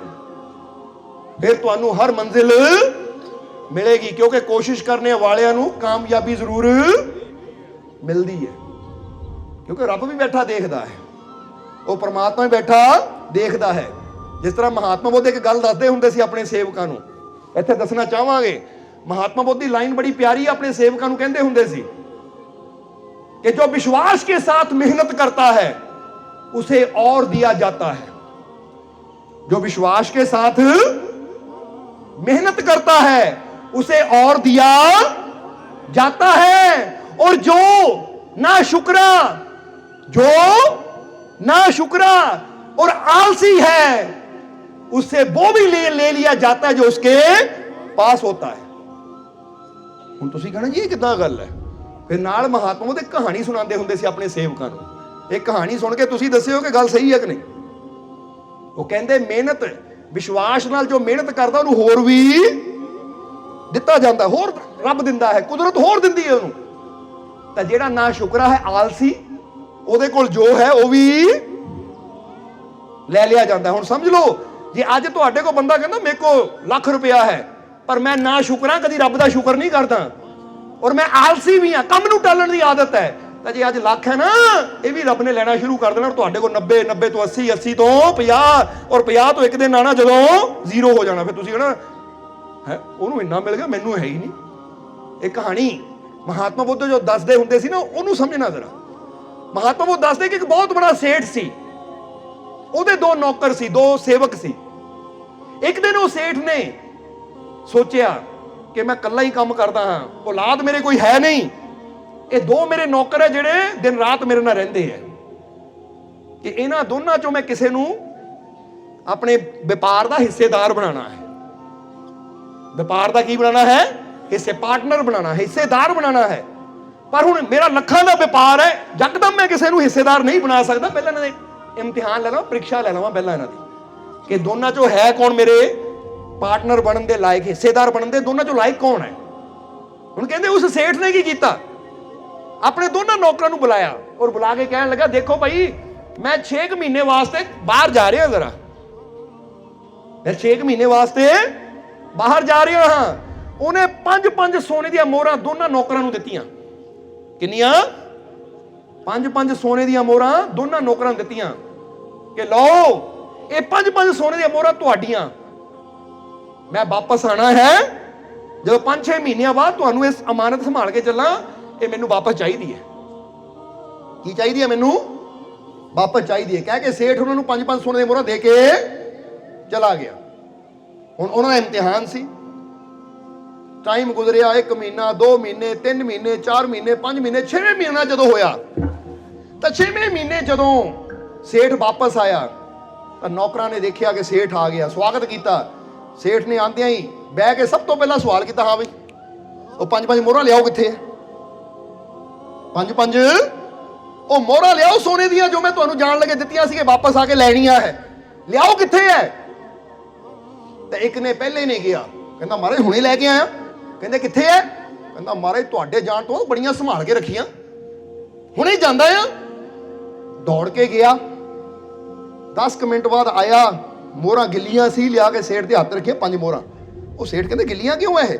ਕਹਿੰਦਾ ਮਹਾਰਾਜ ਤੁਹਾਡੇ ਜਾਣ ਤੋਂ ਮਿੱਟੀ ਦੱਬ ਦਿੱਤੀਆਂ ਸੀ, ਮੈਂ ਨਿਸ਼ਾਨੀ ਲਾ ਦਿੱਤੀ ਸੀ ਕਿ ਸੇਠ ਜੀ ਦੀ ਇਮਾਨਤ ਹੈ, ਉਹਨਾਂ ਨੂੰ ਵਾਪਸ ਕਰਨੀ ਹੈ, ਕਿਤੇ ਗਵਾਚ ਨਾ ਜਾਣ, ਇੱਧਰ ਉੱਧਰ ਨਾ ਹੋ ਜਾਣ, ਕਿਉਂਕਿ ਮੇਰੇ ਕੋਲ ਕਿਹੜੀ ਤਿਜੋਰੀ ਹੈ। ਇਸ ਲਈ ਕਈ ਨਾ ਧਨ ਨੂੰ ਮਿੱਟੀ 'ਚ ਵੀ ਕੱਢ ਦਿੰਦੇ ਆ, ਸਮਝਦੇ ਹੋ ਕਿ ਨਹੀਂ। ਹੁਣ ਕਹਿੰਦਾ ਜੀ ਉੱਥੋਂ ਲਿਆਂਦੀਆਂ ਧੋ ਕੇ ਤੁਹਾਡੀ ਇਮਾਨਤ ਤੁਹਾਡੇ ਹਵਾਲੇ, ਲਓ 5। ਆ ਸੇਠ ਨੇ ਦੂਜੇ ਨੂੰ ਪੁੱਛਿਆ, ਹਾਂ ਬਈ ਤੈਨੂੰ 5 ਮੋਹਰਾਂ ਦਿੱਤੀਆਂ, ਕਿੱਥੇ ਹੈ? ਉਹ ਕਹਿੰਦਾ ਮਹਾਰਾਜ ਠਹਿਰੋ ਮੈਂ ਵੀ ਲੈ ਕੇ ਆਇਆ। ਉਹ ਗਿਆ ਔਰ ਇੱਕ ਥੈਲੀ ਲੈ ਕੇ ਆਇਆ, ਉਹ ਥੈਲੀ ਵਿੱਚ 50 ਸੋਨੇ ਦੀਆਂ ਮੋਹਰਾਂ ਸੀ। ਉਹਨੇ ਲਿਆ ਕੇ ਸੇਠ ਤੇ ਹੱਥ ਤੇ ਰੱਖੀਆਂ। ਉਹ ਸੇਠ ਕਹਿੰਦਾ 5 ਤੇ ਸੀ 50।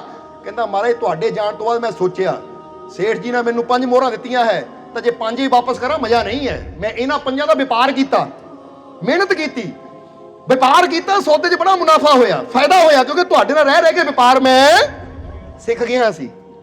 ਮਿਹਨਤ ਕੀਤੀ, ਹਾਂ ਦਿਨ ਰਾਤ ਮਿਹਨਤ ਜ਼ਰੂਰ ਕਰਨੀ ਪਈ, ਕਿਉਂਕਿ 5 ਨੂੰ 50 ਬਣਾਉਣਾ ਕੋਈ ਸੌਖਾ ਕੰਮ ਨਹੀਂ ਹੈ। ਮਿਹਨਤ ਬੜੀ ਕੀਤੀ, ਦਿਨ ਰਾਤ ਇੱਕ ਕੀਤਾ ਮੈਂ, ਔਰ ਦਿਨ ਰਾਤ ਇੱਕ ਕਰਨ ਤੋਂ ਬਾਅਦ ਆ ਲਓ ਕਹਿ ਕੇ 50 ਮੋਹਰਾਂ ਵਾਲੀ ਥੈਲੀ ਸੇਠ ਦੇ ਅੱਗੇ ਰੱਖ ਦਿੱਤੀ। ਤਾਂ ਉਸ ਵੇਲੇ ਜਦੋਂ ਦੇਖਿਆ ਸੇਠ ਨੇ, ਸੇਠ ਮੁਸਕਰਾਇਆ, ਕਹਿੰਦਾ ਸ਼ਾਬਾਸ਼ ਹੋ, ਕਹਿੰਦਾ ਤੇਰੀਆਂ 5 ਵੀ ਲਿਆ, ਔਰ ਇਹ ਵੀ ਇਹਨੂੰ ਦੇ ਦੇ, ਕਿਉਂਕਿ ਤੂੰ ਇਹਦੇ ਲਾਇਕ ਹੈ ਹੀ ਨਹੀਂ, ਕਿਉਂਕਿ ਤੈਨੂੰ 5 ਦਿੱਤੀਆਂ 5 ਹੀ ਰਹਿ ਗਈਆਂ, ਉਹ ਇਹਨੂੰ 5 ਦਿੱਤੀਆਂ 50 ਕਰਤੀਆਂ, ਜੇ ਇਹਨੂੰ 10 ਦਿੰਦਾ ਤਾਂ 100 ਕਰ ਦੇਣੀ ਸੀ। ਲਾਇਕ ਕੌਣ ਹੈ ਫਿਰ? ਉਹ 5 ਵਾਲਾ ਲਾਇਕ ਸੀ ਜਿਹੜਾ ਪਹਿਲਾ ਸੀ ਜਿਹਨਾਂ ਮਿੱਟੀ ਦੱਬ ਦਿੱਤੀਆਂ, ਜਾਂ ਦੂਜਾ ਲਾਇਕ ਸੀ ਜਿਹਨਾਂ 5 ਤੋਂ? ਹੁਣ ਜਰਾ ਸੋਚੋ, ਜੇ ਤੁਹਾਨੂੰ ਵੀ ਦੇਣ ਦਾ ਮੌਕਾ ਮਿਲੇ ਆਪਣਾ ਪੈਸਾ, ਤੁਸੀਂ ਕਿਹਨੂੰ ਦੇਣਾ? ਜਿਹੜਾ ਮਿੱਟੀ 'ਚ ਦੱਬ ਦੇਵੇ, ਜਾਂ ਜਿਹੜਾ ਤੁਹਾਡੇ 5 ਰੁਪਏ ਨੂੰ 50 ਬਣਾ ਦੇਵੇ? ਕਿਹਨੂੰ ਦੋਗੇ ਤੁਸੀਂ?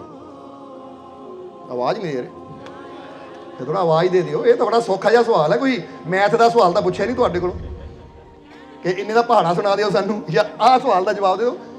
ਹੁਣ ਤੁਸੀਂ ਵੀ ਸਮਝਦਾਰ ਹੋ, ਤੁਹਾਨੂੰ ਪਤਾ ਉਹਨੂੰ 5 ਨੂੰ ਉਹਨੂੰ ਕੀ ਦੇਣੀਆਂ, ਜਿਹਨੂੰ ਵੈਲਿਊ ਦਾ ਨਹੀਂ ਪਤਾ, ਮਿੱਟੀ 'ਚ ਦੱਬ ਕੇ ਬੈਠਾ ਹੈ। ਉਹ ਦੇਣ ਦਾ ਫਾਇਦਾ ਉਹਨੂੰ ਹੈ ਕਿ ਜੇ ਅਸੀਂ 5 ਦੇ ਰਹੇ ਹਾਂ 10 ਕਰੇ, 10 ਦੇ ਰਹੇ ਹਾਂ 15 ਕਰੇ, 15 ਦੇ ਰਹੇ ਹਾਂ 50 ਕਰੇ। ਦੇਣ ਦਾ ਫਾਇਦਾ ਵੀ ਉਹਨੂੰ ਹੀ ਹੈ। ਹੁਣ ਜਰਾ ਸੋਚੋ, ਜੇ ਤੁਹਾਡੀ ਇੰਨੀ ਸਮਝ ਹੈ ਤਾਂ ਰੱਬ ਦੇ ਘਰ ਦਾ ਨਿਯਮ ਵੀ ਮਹਾਤਮਾ ਬੁੱਧ ਕਹਿੰਦੇ यही है कि जो विश्वास के साथ मेहनत करता उसे और दिया जाएगा, क्योंकि दूजे ने विश्वास नाल मेहनत की, बिजनेस किया, व्यापार किया, जो भी है अपने मालिक दे धन नूं किन्ने गुणा कर दिता। ਇਹਦਾ ਪਹਿਲਾ ਆਲਸੀ ਸੀ, ਦੱਬ ਕੇ ਬਹਿ ਗਿਆ ਮਿੱਟੀ 'ਚ, ਆਲਸੀ, ਕੰਮ ਕੋਈ ਕੀਤਾ ਹੀ ਨਹੀਂ, ਸੰਭਾਲ ਕੇ ਰੱਖ ਲਓ, ਇੱਥੇ ਵਾਪਸ ਕਰ ਦੇਵਾਂਗੇ। ਤਾਂ ਫਿਰ ਮਹਾਤਮਾ ਬੁੱਧ ਕਹਿੰਦੇ ਉਸ ਵੇਲੇ ਸੇਠ ਨੂੰ ਪਤਾ ਸੀ ਇਹ 5 ਦੇ ਵੀ ਲਾਇਕ ਨਹੀਂ ਹੈ, ਪਰ ਜਿਹਨੇ 5 ਤੋਂ 50 ਕੀਤੀਆਂ, ਇਹ 5 ਵੀ ਇਹਨੂੰ ਦੇ ਦਿਓ, ਕਿਉਂਕਿ ਇਹ ਲਾਇਕ ਹੈ। ਹੁਣ ਅੱਜ ਤੁਸੀਂ ਵੀ ਜ਼ਰਾ ਆਪਣੇ ਆਪ ਨੂੰ ਸਮਝੋ।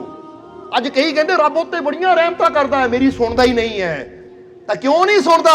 ਕਿਤੇ ਪਹਿਲੇ ਵਾਲੇ ਗੁਣ ਸਾਡੇ ਤਾਂ ਨਹੀਂ ਕਿ ਰੱਬ ਦੀਆਂ ਦਿੱਤੀਆਂ ਦਾਤਾਂ ਦਾ ਅਸੀਂ ਇਸਤੇਮਾਲ ਹੀ ਨਹੀਂ ਕਰਦੇ, ਕਦੀ ਨੇਕੀ ਕਰਨੀ ਨਹੀਂ, ਕਿਉਂਕਿ ਰੱਬ ਦੇ ਘਰ ਦਾ ਧਨ ਵੀ ਨਾ ਕਿੱਦਾਂ ਵੱਧਦਾ ਹੈ। ਹੁਣ ਜਰਾ ਸੋਚ ਕੇ ਦੇਖੋ, ਕਬੀਰ ਸਾਹਿਬ ਕਹਿੰਦੇ ਆ, ਚਿੜੀ ਚੋਂਚ ਭਰ ਲੈ ਗਈ ਨਦੀ ਨਾ ਖਟਿਓ ਨੀਰ, ਦਾਨ ਦੀਏ ਧਨ ਨਾ ਕਟੇ ਕਹਿ ਕੇ ਦਾਸ। ਉਹ ਕਹਿੰਦੇ ਦਾਨ ਦੇਣ ਨਾਲ ਧਨ ਵੱਧਦਾ ਹੈ, ਪਰ ਕੀ ਅਸੀਂ ਦਾਨ ਕਰਦੇ ਹਾਂ? ਕਿ ਰੱਬ ਦੇ ਰਸਤੇ ਜਾਂ ਕਿਸੇ ਭੁੱਖੇ ਨੂੰ ਖਾਣਾ ਖਿਲਾਉਂਦੇ ਆ? ਨਹੀਂ। ਬੰਦਾ ਸੋਚ ਕੇ ਦੇਖੇ, ਨਸ਼ਿਆਂ 'ਚ, ਬੁਰਾਈਆਂ 'ਚ, ਬੀੜੀਆਂ, ਸਿਗਰਟਾਂ, ਤਮਾਕੂ ਤੇ ਅਸੀਂ ਕਿੰਨਾ ਉਡਾ ਦਿੰਦੇ ਆ ਪੂਰੇ ਸਾਲ ਦਾ। ਕਦੀ ਹਿਸਾਬ ਲਾ ਕੇ ਦੇਖਣਾ, ਆਪਣੇ ਆਪ ਹੀ ਪਤਾ ਲੱਗ ਜਾਏਗਾ ਕਿ ਜਿਹੜੀਆਂ ਚੀਜ਼ਾਂ ਸਿਹਤ ਨੂੰ ਗਿਰਾਉਣ ਵਾਲੀਆਂ ਹੈ ਉਹਨਾਂ ਤੇ ਅਸੀਂ ਹਜ਼ਾਰਾਂ ਹੀ ਖਰਚ ਦਿੰਦੇ ਆ, ਤਾਂ ਰੱਬ ਦੇ ਰਸਤੇ 1 ਰੁਪਿਆ ਵੀ ਦੇਣ ਲੱਗਿਆ ਹੱਥ ਨੂੰ ਏਦਾਂ ਕਰਦੇ ਆ, ਤੇ ਜੇ ਉਹਦੇ ਰਸਤੇ ਦੇਣ ਲੱਗਿਆ ਘੁੱਟਦੇ ਆ, ਤਾਂ ਫਿਰ ਰੱਬ ਵੀ ਏਦਾਂ ਕਰਦਾ। ਫਿਰ ਤਾਂ ਜੇ ਅਸੀਂ ਉਹਨੂੰ, ਜਿੱਦਾਂ हजरत अली ਕਹਿੰਦੇ ਸੀ कि अगर तुम खुदा के रास्ते में देते हो तो ये ऐसे ही है जैसे कोई किसान जमीन को एक बीज देता है तो जमीन उसे एक बेल देती है जिसमें से हजारों दाने मिलते हैं उसे। वो कहते परमात्मा दे नेकी दे रास्ते देना भी वादा है। हुण यही चीज है, अच्छाई करिए, मेहनत करिए, अपने रब ते विश्वास रखिए। ये जिंदगी उस परमात्मा ने सानू दिती है ना, इत्थे भी कमांगे यही कि समझ लो ओनू 5-5 मोहरां दित्तियां सी सेठ ने, परमात्मा ने सानू स्वासां दा धन दिता है, पर असीं इन्हां स्वासां दे धन नू गवा भी सकदे हां लड़ाई करके, झगड़े करके, फसाद करके। जिद्दां दस्सिया नशा कर लो, 4-5 घंटे बेहोश पे रहो, तो वो स्वास तो जा रहे हैं ना, गवाच रहे हैं।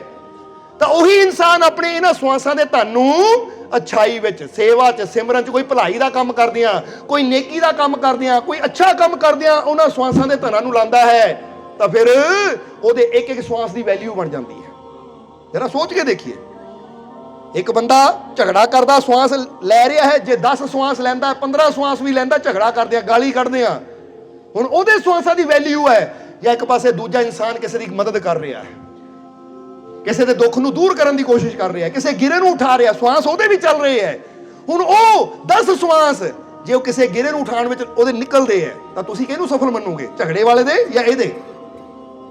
फिर रब ने किहनूं देना है? रब ने कहना आ मेरे श्वासां दे धन नूं सही जगह खर्च कर रहे, इनू होर रहमत दिओ, इनू होर शक्ति दिओ, इनू होर कामयाबी दिओ, क्योंकि अज इहदे कोल थोड़ा है तो इन्नियां दी मदद करदा, इनू बहुता दिओ ताकि ज्यादा दी मदद करे। इसलिए समझना जरा सारे ने। सो इसलिए महात्मा बुद्ध कहते कि जो विश्वास के साथ मेहनत करने वाला है उसे और दिया। इसलिए मेहनत करो, सिमरन दी मेहनत होवे, चाहे कारोबार दी मेहनत हो, विश्वास नाल मेहनत करो, अच्छा करो, यकीन रखो अपने रब ते। ਕਿ ਮੈਨੂੰ ਕਾਮਯਾਬੀ ਜ਼ਰੂਰ ਮਿਲੇਗੀ ਕਿਉਂਕਿ ਕਾਮਯਾਬੀ ਦੇਣ ਵਾਲਾ ਮੇਰਾ ਮਾਲਿਕ ਮੇਰੇ, ਤਾਂ ਫਿਰ ਹੋਰ ਮਿਲੇਗਾ। ਤਾਂ ਜੇ ਨਾ ਸ਼ੁਕਰੇ, ਮੈਨੂੰ ਰੱਬ ਨੇ ਕੀ ਦਿੱਤਾ, ਮੈਂ ਕਿਉਂ ਸ਼ੁਕਰ ਕਰਾਂ? ਜਾਂ ਆਪਣੇ ਰੱਬ ਤੇ ਭਰੋਸਾ ਹੀ ਨਹੀਂ ਰੱਖਣਾ, ਸ਼ੁਕਰ ਹੀ ਨਹੀਂ ਉਹਦਾ ਕਰਨਾ, ਔਰ ਆਲਸੇ ਹੀ ਕਰੀ ਜਾਣਾ ਹੈ, ਕੰਮ ਨੂੰ ਟਾਲੀ ਜਾਣਾ, ਕੱਲ ਕਰਾਂਗੇ, ਪਰਸੋਂ ਕਰਾਂਗੇ, ਕਿਉਂਕਿ ਆਲਸੀਆਂ ਦਾ ਕੰਮ ਹੀ ਇਹ ਹੁੰਦਾ ਹੈ ਕਿ ਕਰਨਾ ਕੁਛ ਹੈ ਨਹੀਂ, ਬਹਾਨੇ ਬਣਾਈ ਜਾਣੇ। ਅੱਜ ਮੌਸਮ ਇਦਾਂ ਹੈ, ਅੱਜ ਮੌਸਮ ਫਲਾਨਾ ਹੈ, ਮੇਰੇ ਕੋ ਆਹ ਸਾਧਨ ਹੈ ਨਹੀਂ, ਮੇਰੇ ਕੋ ਉਹ ਸਾਧਨ ਹੈ ਨਹੀਂ, ਇਦਾਂ ਦੇ ਬਹਾਨੇ ਕਰਕੇ ਇਨਸਾਨ ਆਪਣੇ ਜੀਵਨ ਨੂੰ ਖਤਮ ਕਰਦਾ ਜਾ ਰਿਹਾ। ਫਿਰ ਰੱਬ ਕਹਿੰਦਾ ਜੇ ਕੋਈ ਜਿੰਨਾ ਹੈ ਨਾ ਇਹ ਵੀ ਲੈ ਲਓ ਇਹਦੇ ਕੋਲੋਂ, ਕਿਉਂਕਿ ਇਹਦੇ ਲਾਇਕ ਹੀ ਨਹੀਂ ਹੈ ਇਹ। ਔਰ ਦਿਨ ਪ੍ਰਤੀ ਦਿਨ ਫਿਰ ਉਹਦੀ ਤੰਗੀ, ਉਹਦੀ ਗਰੀਬੀ ਵੱਧਦੀ। ਤਾਂ ਵਿਸ਼ਵਾਸ ਨਾਲ ਮਿਹਨਤ ਕਰਨ ਵਾਲੇ ਤੰਗੀ ਦੂਰ, ਕਿਉਂਕਿ ਰੱਬ ਉਹਨਾਂ ਨੂੰ ਹੋਰ ਦਿੰਦਾ ਹੈ। ਇਸ ਕਰਕੇ ਮਿਹਨਤ ਕਰੀਏ, ਅਸੀਂ ਅੱਛਾਈ ਦੀ ਮਿਹਨਤ ਕਰੀਏ, ਅੱਛੇ ਕਰਮਾਂ ਦੀ ਮਿਹਨਤ ਕਰੀਏ, ਨੇਕੀ ਦੀ, ਕਿਉਂਕਿ ਇਹੀ ਇਨਸਾਨ ਦੇ ਅਮਾਲ, ਇਹੀ ਇਨਸਾਨ ਦੀਆਂ ਅੱਛਾਈਆਂ ਇਨਸਾਨ ਨੂੰ ਕਾਮਯਾਬ ਕਰਦੀਆਂ ਹੈ, ਇਨਸਾਨ ਨੂੰ ਸਫਲਤਾ ਦੀ ਤਰਫ ਲੈ ਕੇ ਜਾਂਦੀਆਂ ਹੈ, ਇਨਸਾਨ ਨੂੰ ਰੱਬ ਦੀਆਂ ਰਹਿਮਤਾਂ ਤੱਕ ਲੈ ਕੇ ਜਾਂਦੀਆਂ, ਜਦੋਂ ਇਨਸਾਨ ਅੰਦਰ ਐਸੇ ਅੱਛੇ ਗੁਣ ਹੁੰਦੇ ਹੈ। ਇਸੇ ਲਈ ਤਾਂ ਚਣਕਿਆ ਦਾ ਨਾਮ ਜਾਣਦੇ ਹੋ ਨਾ ਤੁਸੀਂ? ਕਹਿੰਦੇ ਚਣਕਿਆ ਦਾ ਇੱਕ ਰਾਜ ਨੇ ਅਪਮਾਨ ਕੀਤਾ ਸੀ, ਬੇਇੱਜ਼ਤੀ ਕੀਤੀ ਸੀ, ਤਾਂ ਚਣਕਿਆ ਨੇ ਭਰੀ ਸਭਾ 'ਚ ਆਪਣੀ ਨਾ, ਤੁਹਾਨੂੰ ਪਤਾ ਹੀ ਹੈ ਚਣਕਿਆ ਇੱਕ ਮਹਾ ਪੰਡਿਤ ਸੀ, ਉਹਨਾਂ ਦੀ ਬੋਧੀ ਸੀ, ਬੋਧੀ ਸਮਝਦੇ ਹੋ ਨਾ ਤੁਸੀਂ? ਕਹਿੰਦੇ ਉਹਦੀ ਬੰਨੀ ਹੋਈ ਸੀ, ਉਹਨਾਂ ਨੇ ਬਾਲ ਖੋਲ ਦਿੱਤੇ, ਬਾਲ ਖੋਲ ਕੇ ਪਤਾ ਕੀ ਪ੍ਰਣ ਲਿਆ ਉਹਨਾਂ ਨੇ? ਕਹਿੰਦੇ ਹੁਣ ਇਹਨੂੰ ਚੌਂਟੀ ਨੂੰ ਮੈਂ ਉਦੋਂ ਹੀ ਬੰਨੂਗਾ ਜਦੋਂ ਇਸ ਰਾਜ ਤੇ ਮੈਂ ਉਸ ਨੂੰ ਬਿਠਾਉਂਗਾ ਜੋ ਮੇਰਾ ਸੇਵਕ ਹੋਏਗਾ। ਯਾਨੀ ਇੱਥੋਂ ਇੱਕ ਤਾਂ ਹੀ ਕਹਿੰਦੇ ਕਿਸੇ ਨੂੰ ਕਦੀ ਛੋਟਾ ਸਮਝ ਕੇ ਅਪਮਾਨ ਨਾ ਕਰੋ, ਕਿਉਂਕਿ ਕੀ ਪਤਾ ਜਿਹਦਾ ਅੱਜ ਤੁਸੀਂ ਅਪਮਾਨ ਕਰ ਰਹੇ ਹੋ ਕੱਲ ਨੂੰ ਸਭ ਕੁਝ ਉਹ ਲੈ ਹੀ ਜਾਵੇ ਖਿੱਚ ਕੇ। ਹਰੇਕ ਦੀ ਇੱਜ਼ਤ ਕਰੋ, ਮਾਣ ਕਰੋ। ਫਿਰ ਚਣਕਿਆ ਨੇ ਇੱਕ ਐਸਾ ਨੌਜਵਾਨ ਲੱਭਿਆ, ਬੱਚਾ ਲੱਭਿਆ ਕਿ ਜਿਹਦੇ ਅੰਦਰ ਉਹਨੂੰ ਲੱਗਦਾ ਸੀ ਇਹਨੂੰ ਆਪਣਾ ਸੇਵਕ ਸਿੱਸ਼ਿਆ ਬਣਾ ਕੇ ਇਹਨੂੰ ਉਹ ਗਿਆਨ ਦੇਣਾ ਹੈ ਕਿ ਇਹਨੂੰ ਮੈਂ ਰਾਜਗੱਦੀ ਤੇ ਬਿਠਾਣਾ ਹੈ। ਫਿਰ ਕਹਿੰਦੇ ਉਹ ਸੀ ਚੰਦਰਗੁਪਤ। ਫਿਰ ਚਣਕਿਆ ਨੇ ਇਦਾਂ ਦਾ ਗਿਆਨ ਦਿੱਤਾ, ਔਰ ਚੰਦਰਗੁਪਤ ਨੂੰ ਨਾ 4 ਚੀਜ਼ਾਂ ਕਹੀਆਂ ਚਣਕਿਆ ਨੇ ਕਿ ਬੇਟਾ ਜੇ ਤੂੰ ਰਾਜਾ ਬਣਨਾ ਚਾਹੁੰਦਾ ਹੈ ਇਹ 4 ਗੁਣ ਆਪਣੇ ਅੰਦਰ ਰੱਖਣੇ। ਵੈਸੇ ਸਮਝਾਇਆ ਤਾਂ ਬਹੁਤ ਕੁਝ ਸੀ, ਪਰ 4 ਚੀਜ਼ਾਂ ਉਹਨਾਂ ਨੇ ਕਹੀਆਂ। ਪਹਿਲੀ ਕੀ ਸੀ? ਕਹਿੰਦੇ ਅੱਛੀ ਸੋਚ। ਜਦੋਂ ਸਿੱਖਿਆ ਦੇਣੀ ਸ਼ੁਰੂ ਕੀਤੀ ਨਾ ਕਿ ਤੂੰ ਰਾਜਾ ਬਣਨਾ ਚਾਹੁੰਦਾ ਨਾ, ਤੈਨੂੰ ਬਹੁਤ ਅੱਗੇ ਲੈ ਕੇ ਜਾਣਾ ਹੈ, ਪਰ ਪਹਿਲੀ ਚੀਜ਼ ਯਾਦ ਰੱਖੀ, ਤੇਰੇ ਅੰਦਰ ਅੱਛੇ ਹੋਣੇ ਚਾਹੀਦੇ, ਅੱਛੀ। ਇਸ ਲਈ ਹੁਣ ਤੁਸੀਂ ਵੀ ਸਮਝ ਲਓ ਕਿ ਅਗਰ ਜੀਵਨ 'ਚ ਕਾਮਯਾਬ ਸਫਲ ਹੋਣਾ ਹੈ ਤਾਂ ਇਹ 4 ਗੁਣ ਸਿਰਫ ਚੰਦਰਗੁਪਤ ਵਾਸਤੇ ਨਹੀਂ ਸੀ ਜਿਹਨੂੰ ਰਾਜਾ ਬਣਿਆ, ਜਿਹੜਾ ਰਾਜਗੱਦੀ ਤੱਕ ਪਹੁੰਚਿਆ। ਤੁਹਾਨੂੰ ਵੀ ਕਾਮਯਾਬੀ ਦਾ ਸਿੰਘਾਸਨ ਮਿਲ ਸਕਦਾ ਹੈ, ਤੁਹਾਨੂੰ ਵੀ ਖੁਸ਼ੀਆਂ ਮਿਲ ਸਕਦੀਆਂ, ਕਿਉਂਕਿ ਇਹ 4 ਗੁਣ ਐਸੇ ਹੈ ਕਿ ਇਹਨੂੰ ਅਗਰ ਆਪਣੇ ਜੀਵਨ 'ਚ ਅਸੀਂ ਲਿਆਵਾਂਗੇ ਤਾਂ ਅਸੀਂ ਵੀ ਬਹੁਤ ਕੁਝ ਹਾਸਿਲ ਕਰ ਸਕਦੇ ਹਾਂ। ਪਹਿਲੀ ਚੀਜ਼ ਕਿਹੜੀ ਕਹੀ ਸੀ ਚਣਕਿਆ ਨੇ ਚੰਦਰਗੁਪਤ ਨੂੰ? ਅੱਛੀ ਸੋਚ। ਕਹਿੰਦੇ ਸੋਚ ਹਮੇਸ਼ਾ ਅੱਛੀ ਰੱਖਣੀ ਹੈ, ਇਸ ਲਈ ਚੈੱਕ ਕਰਨਾ ਕਿ ਤੁਹਾਡੀ ਸੋਚ ਅੱਛੀ ਹੈ ਕਿ ਨਹੀਂ। ਸਮਝਦੇ ਹੋ ਕਿ ਨਹੀਂ? ਹੁਣ ਜਦੋਂ ਅਸੀਂ ਅੱਛੀ ਸੋਚ ਦਾ ਮਤਲਬ ਹਮੇਸ਼ਾ ਅੱਛਾ ਸੋਚਣਾ ਹੈ, ਮਾੜਾ ਸੋਚਣਾ ਨਹੀਂ ਹੈ। ਅਸੀਂ ਕਈ ਵਾਰ ਦੱਸੀਦਾ ਹੈ ਨਾ ਮਾੜਾ ਆਪਣੇ ਬਾਰੇ ਸੋਚੋ ਤਾਂ ਨਾ ਮਾੜਾ ਦੂਸਰੇ ਬਾਰੇ ਸੋਚੋ। ਜੇ ਅੱਜ ਜੀਵਨ 'ਚ ਕੋਈ ਪ੍ਰੋਬਲਮ ਹੈ ਤਾਂ ਮਾੜਾ ਨਹੀਂ ਸੋਚਣਾ ਕਿ ਪ੍ਰੋਬਲਮ ਨੇ ਮੈਨੂੰ ਖਤਮ ਕਰ ਦੇਣਾ ਹੈ ਜਾਂ ਇਹ ਪ੍ਰੋਬਲਮ ਕਦੀ ਦੂਰ ਹੋਣੀ ਨਹੀਂ ਹੈ।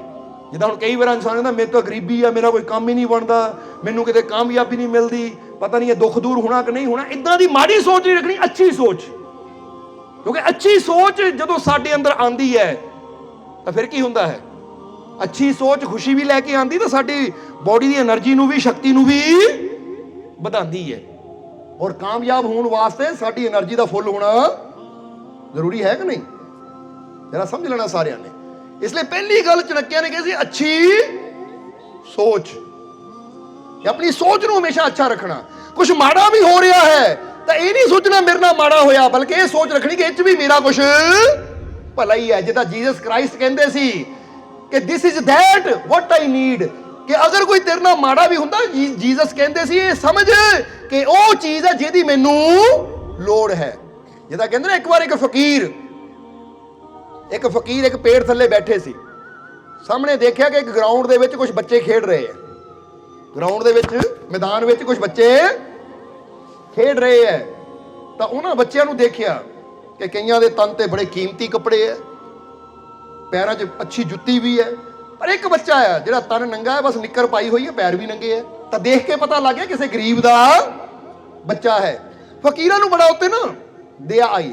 ਫਕੀਰਾਂ ਨੇ ਉਹਨੂੰ ਇਸ਼ਾਰਾ ਕੀਤਾ, ਕਹਿੰਦੇ ਬੇਟਾ ਇੱਧਰ ਆ। ਪਰ ਦੇਖਿਆ ਬੱਚਾ ਬੜਾ ਖੁਸ਼ ਹੈ, ਸਾਰੇ ਬੱਚੇ ਖੇਡ ਰਹੇ, ਉਹ ਵੀ ਨਾਲ ਖੁਸ਼ੀ ਨਾਲ ਖੇਡ ਰਿਹਾ ਹੈ। ਇਹ ਨਹੀਂ ਹੈ कि बच्चा अफसोस कर रहा कि बूट है, मेरे को बूट है नहीं, ਉਹਦੀ ਤਨ ਤੇ ਟੀ-ਸ਼ਰਟ ਹੈ, ਯਾਨੀ ਉਹਨੇ ਕੱਪੜੇ ਪਾਏ ਆ, ਮੇਰੇ ਤਨ ਤੇ ਕੱਪੜੇ ਹੈ ਨਹੀਂ, ਉਹਦੀ ਇੰਨੀ ਸੋਹਣੀ ਪੈਂਟ ਹੈ, ਮੇਰੇ ਕੋ ਪੈਂਟ ਹੈ ਨਹੀਂ, ਮੇਰੇ ਕੋ ਨਿੱਕਰ ਹੈ, ਜਾਂ ਮੇਰਾ ਤਨ ਉੱਪਰੋਂ ਨੰਗਾ ਹੈ। ਉਹਨੇ ਇੱਕ ਮਿੰਟ ਵੀ, ਇੱਕ ਸੈਕਿੰਡ ਵੀ ਇਹ ਨਹੀਂ ਸੋਚਿਆ। ਨਹੀਂ ਤਾਂ ਅੱਜ ਬੰਦਾ ਦੁਖੀ ਕਿਉਂ ਹੁੰਦਾ ਹੈ? ਪਤਾ ਕਿਉਂ? ਤੁਰਿਆ ਜਾਂਦਾ ਹੈ, ਕੋਈ ਕੋਲ ਦੀ ਗੱਡੀ, ਮੇਰੇ ਕੋ ਗੱਡੀ ਹੈ, ਮੇਰੇ ਕੋ ਗੱਡੀ ਹੈ ਨਹੀਂ, ਇਹ ਕੋ ਕੱਪੜੇ ਦੇ ਕਿੰਨੇ ਵਧੀਆ ਹੈ, ਮੇਰੇ ਕੋ ਪਾਉਣ ਨੂੰ ਕੱਪੜੇ ਘਟੀਆ ਜੇ। ਬੰਦਾ ਇਹੀ ਚੀਜ਼ਾਂ ਸੋਚ ਸੋਚ ਕੇ ਦੁਖੀ ਹੁੰਦਾ ਰਹਿੰਦਾ ਹੈ। ਬੋਲੋ ਸੱਚੀ ਗੱਲ ਹੈ ਕਿ ਨਹੀਂ? ਇਹ ਤਾਂ ਜ਼ਿਆਦਾਤਰ ਨਾ ਵਿਆਹਾਂ ਸ਼ਾਦੀਆਂ 'ਚ ਕੀ ਹੁੰਦਾ, ਇਹੀ ਹੁੰਦਾ ਕਿ ਵਧੀਆ ਤੋਂ ਵਧੀਆ ਕੱਪੜੇ ਪਾ ਕੇ ਜਾਓ, ਦੂਜੇ ਨੂੰ ਪਤਾ ਲੱਗਣਾ ਚਾਹੀਦਾ ਹੈ। ਜਿੱਦਾਂ ਹੁਣ ਇੱਥੇ ਨੱਥੂ ਲਾਲ ਦੀ ਗੱਲ ਦੱਸਣੀ ਚਾਹਾਂਗੇ ਅਸੀਂ। ਇੱਕ ਨਾ ਨੱਥੂ ਲਾਲ ਦਾ ਦੋਸਤ ਬੜਾ ਉਦਾਸ ਜਿਹਾ ਬੈਠਾ ਸੀ। ਨੱਥੂ ਲਾਲ ਉਹਦੇ ਘਰ ਗਿਆ, ਕਹਿੰਦਾ ਕੀ ਗੱਲ ਯਾਰ ਉਦਾਸ ਕਿਉਂ ਹੈ? ਉਹ ਕਹਿੰਦਾ ਉਦਾਸ ਕੀ ਹੈ, ਆ ਤੇਰੀ ਭਾਬੀ ਯਾਨੀ ਮੇਰੀ ਘਰ ਵਾਲੀ, ਉਹਨੇ 5 ਸੂਟ ਲਏ ਆ 5-5 ਹਜ਼ਾਰ ਦੇ, 5 ਸੂਟ ਲਏ 5-5 ਹਜ਼ਾਰ ਦੇ, 25 ਹਜ਼ਾਰ ਰੁਪਇਆ ਉਹਨਾਂ ਲਵਾਤਾ, 5 ਸੂਟਾਂ ਪਿੱਛੇ 25 ਹਜ਼ਾਰ। ਮੈਂ ਬੜਾ ਦੂਰ। ਨੱਥੂ ਲਾਲ ਹੱਸਿਆ, ਕਹਿੰਦਾ ਅੱਛਾ ਠੀਕ ਹੈ, ਫਿਰ ਲੁੱਟਿਆ ਗਿਆ, ਫਿਰ 25 ਹਜ਼ਾਰ ਲੱਗ ਗਿਆ ਚੂਨਾ 25 ਹਜ਼ਾਰ ਦਾ, ਲੈ ਤੇ 5 ਸੂਟ। ਉਹ ਕਹਿੰਦਾ ਭਾਈ ਮੈਂ ਤਾਂ ਉਦਾਸ ਹਾਂ, ਹੁਣ ਵਾਰੀ ਤੇਰੀ ਹੈ। ਦੱਸੋ ਮੇਰੀ ਕੀ ਹੈ ਭਾਈ, ਮੇਰੀ ਵਾਰੀ ਕੀ ਹੈ?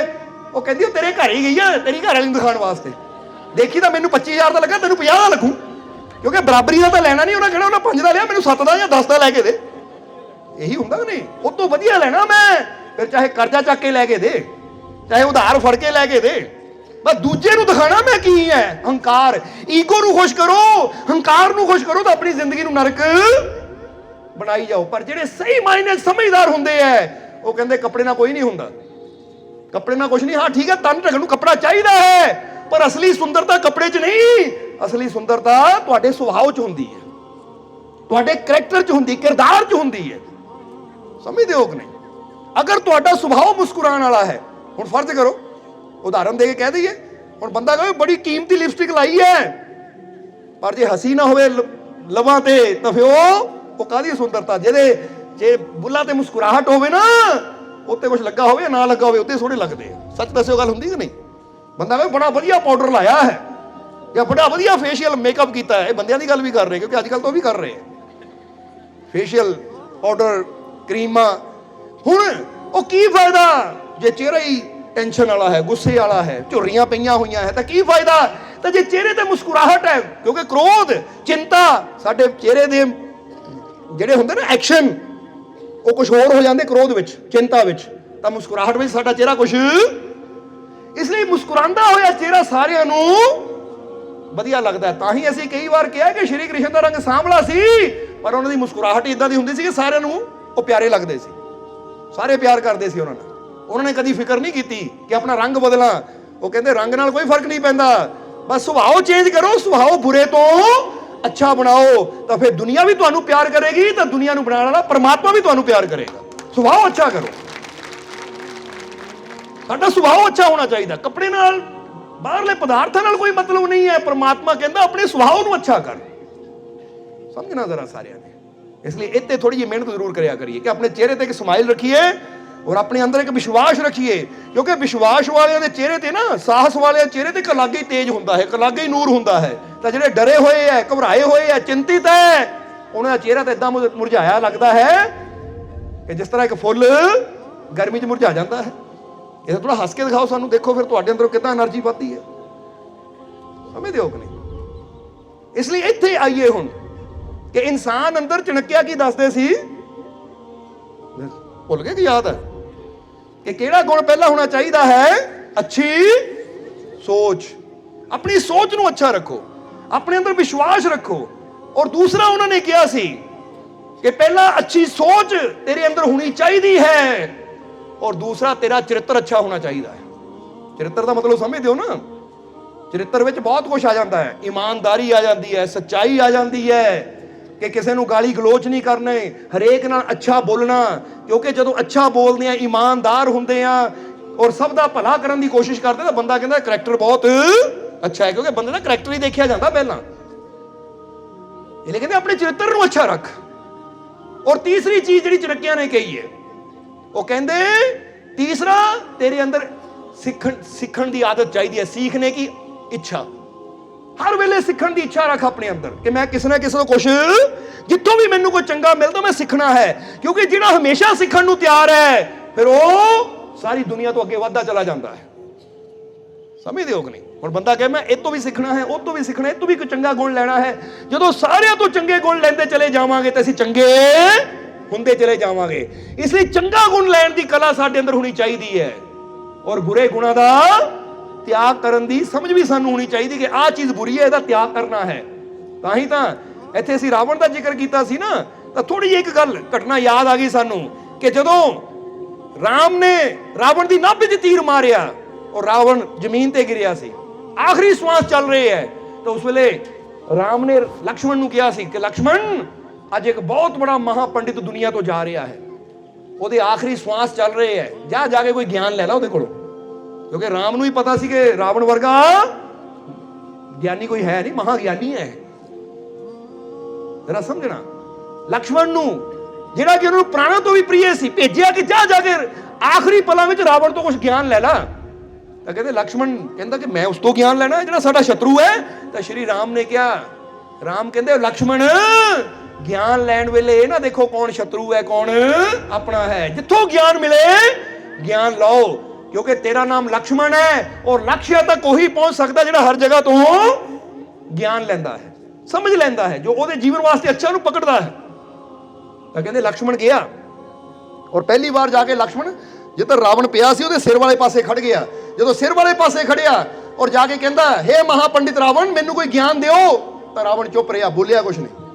लक्ष्मण ने दूजी बार किया, तीजी बार किया, पर रावण कुछ नहीं बोलिया। तो उस वेले लक्ष्मण ने कहा लगता हंकारी है, ਜਿਹੜਾ मैं इन्नी बारी कहा था दसिया ही मैनू कुछ। और वापस चले गए श्री राम को। तो राम ने कहा लक्ष्मण की ज्ञान सीख के आया? वो कहते जी मैं 3 बार रावण नूं कहा तो बोलिया ही कुछ नहीं। तो राम समझ गए, राम कहते खड़ा किधर सी, ਉਹਦੇ ਪੈਰਾਂ ਵਾਲੇ ਪਾਸੇ ਕਿ ਸਿਰ ਵਾਲੇ ਪਾਸੇ? ਕਹਿੰਦੇ ਜੀ ਮੈਂ ਸਿਰ ਵਾਲੇ ਪਾਸੇ ਖੜਾ ਸੀ। ਕਹਿੰਦੇ ਮੂਰਖ, ਤਾਂ ਹੀ ਤਾਂ ਤੈਨੂੰ ਗਿਆਨ ਨਹੀਂ ਮਿਲਿਆ। ਜਦੋਂ ਗਿਆਨ ਲੈਣਾ ਹੋਵੇ ਤਾਂ ਸਿਰ ਵਾਲੇ ਪਾਸੇ ਨਹੀਂ ਚਰਨਾਂ ਵਾਲੇ ਪਾਸੇ ਖੜੇ ਹੋਣਾ ਚਾਹੀਦਾ ਹੈ। ਇਹ ਲੈ ਜਾ ਪੈਰਾਂ ਵਾਲੇ ਪਾਸੇ ਖੜ ਕੇ ਹੱਥ ਜੋੜ ਕੇ ਕਹਿ ਮੈਨੂੰ ਕੋਈ ਗਿਆਨ ਦਿਓ। फिर लक्ष्मण गए और जिधर रावण के पैर से उधर खड़ के हाथ जोड़े कि हे महापंडित लक्ष्मण अपने रावण महाज्ञानी रावण मैनू कोई ज्ञान दिओ।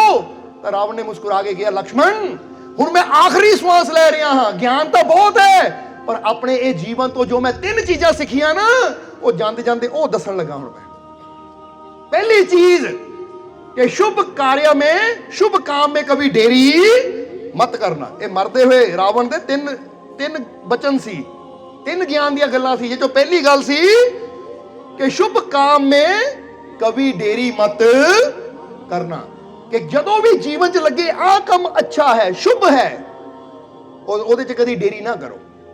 अच्छा करन लग्या कभी देरी ना करो, पर जेड़ा काम अशुभ होवे ना पता होवे माड़ा है, ये मेरी सेहत वास्ते अच्छा नहीं है, ये समाज वास्ते अच्छा नहीं है, या ਇਹਦੇ ਨਾਲ ਮੈਨੂੰ कोई ना कोई नुकसान होना है, उत्ते देरी कर दिओ। झगड़ा करन लगिया, निंदिया करन लगिया, गाली गलोच करन लगिया या नशा करन लगिया, कोई बुलावे ना चल भाई पता है माड़ा काम है इनू देरी कर दईए, पर भाई सिमरन करना है, एक्सरसाइज करनी है, कुछ पढ़ना है बच्चों ने, कोई मेहनत करनी, कोई अच्छा करना है तो उन्होंने ये ना कहो कल करांगे, उन्होंने अज ही करो। जिदा हुण सत्संग च आए हो तो जे बंदा कहे कोई गल नहीं अगले महीने सुन लवांगे अगले साल सुन लवांगे, तो फिर अगला साल किसी देखिया है। इसलिए कहते शुभ काम में कभी देरी मत करो, क्योंकि मृत्यु जब भी आती है अचानक आती है, कि मौत हमेशा यकदम आती है, किसी को दस के नहीं आती कि शुभ काम करना मैं आन लगी है।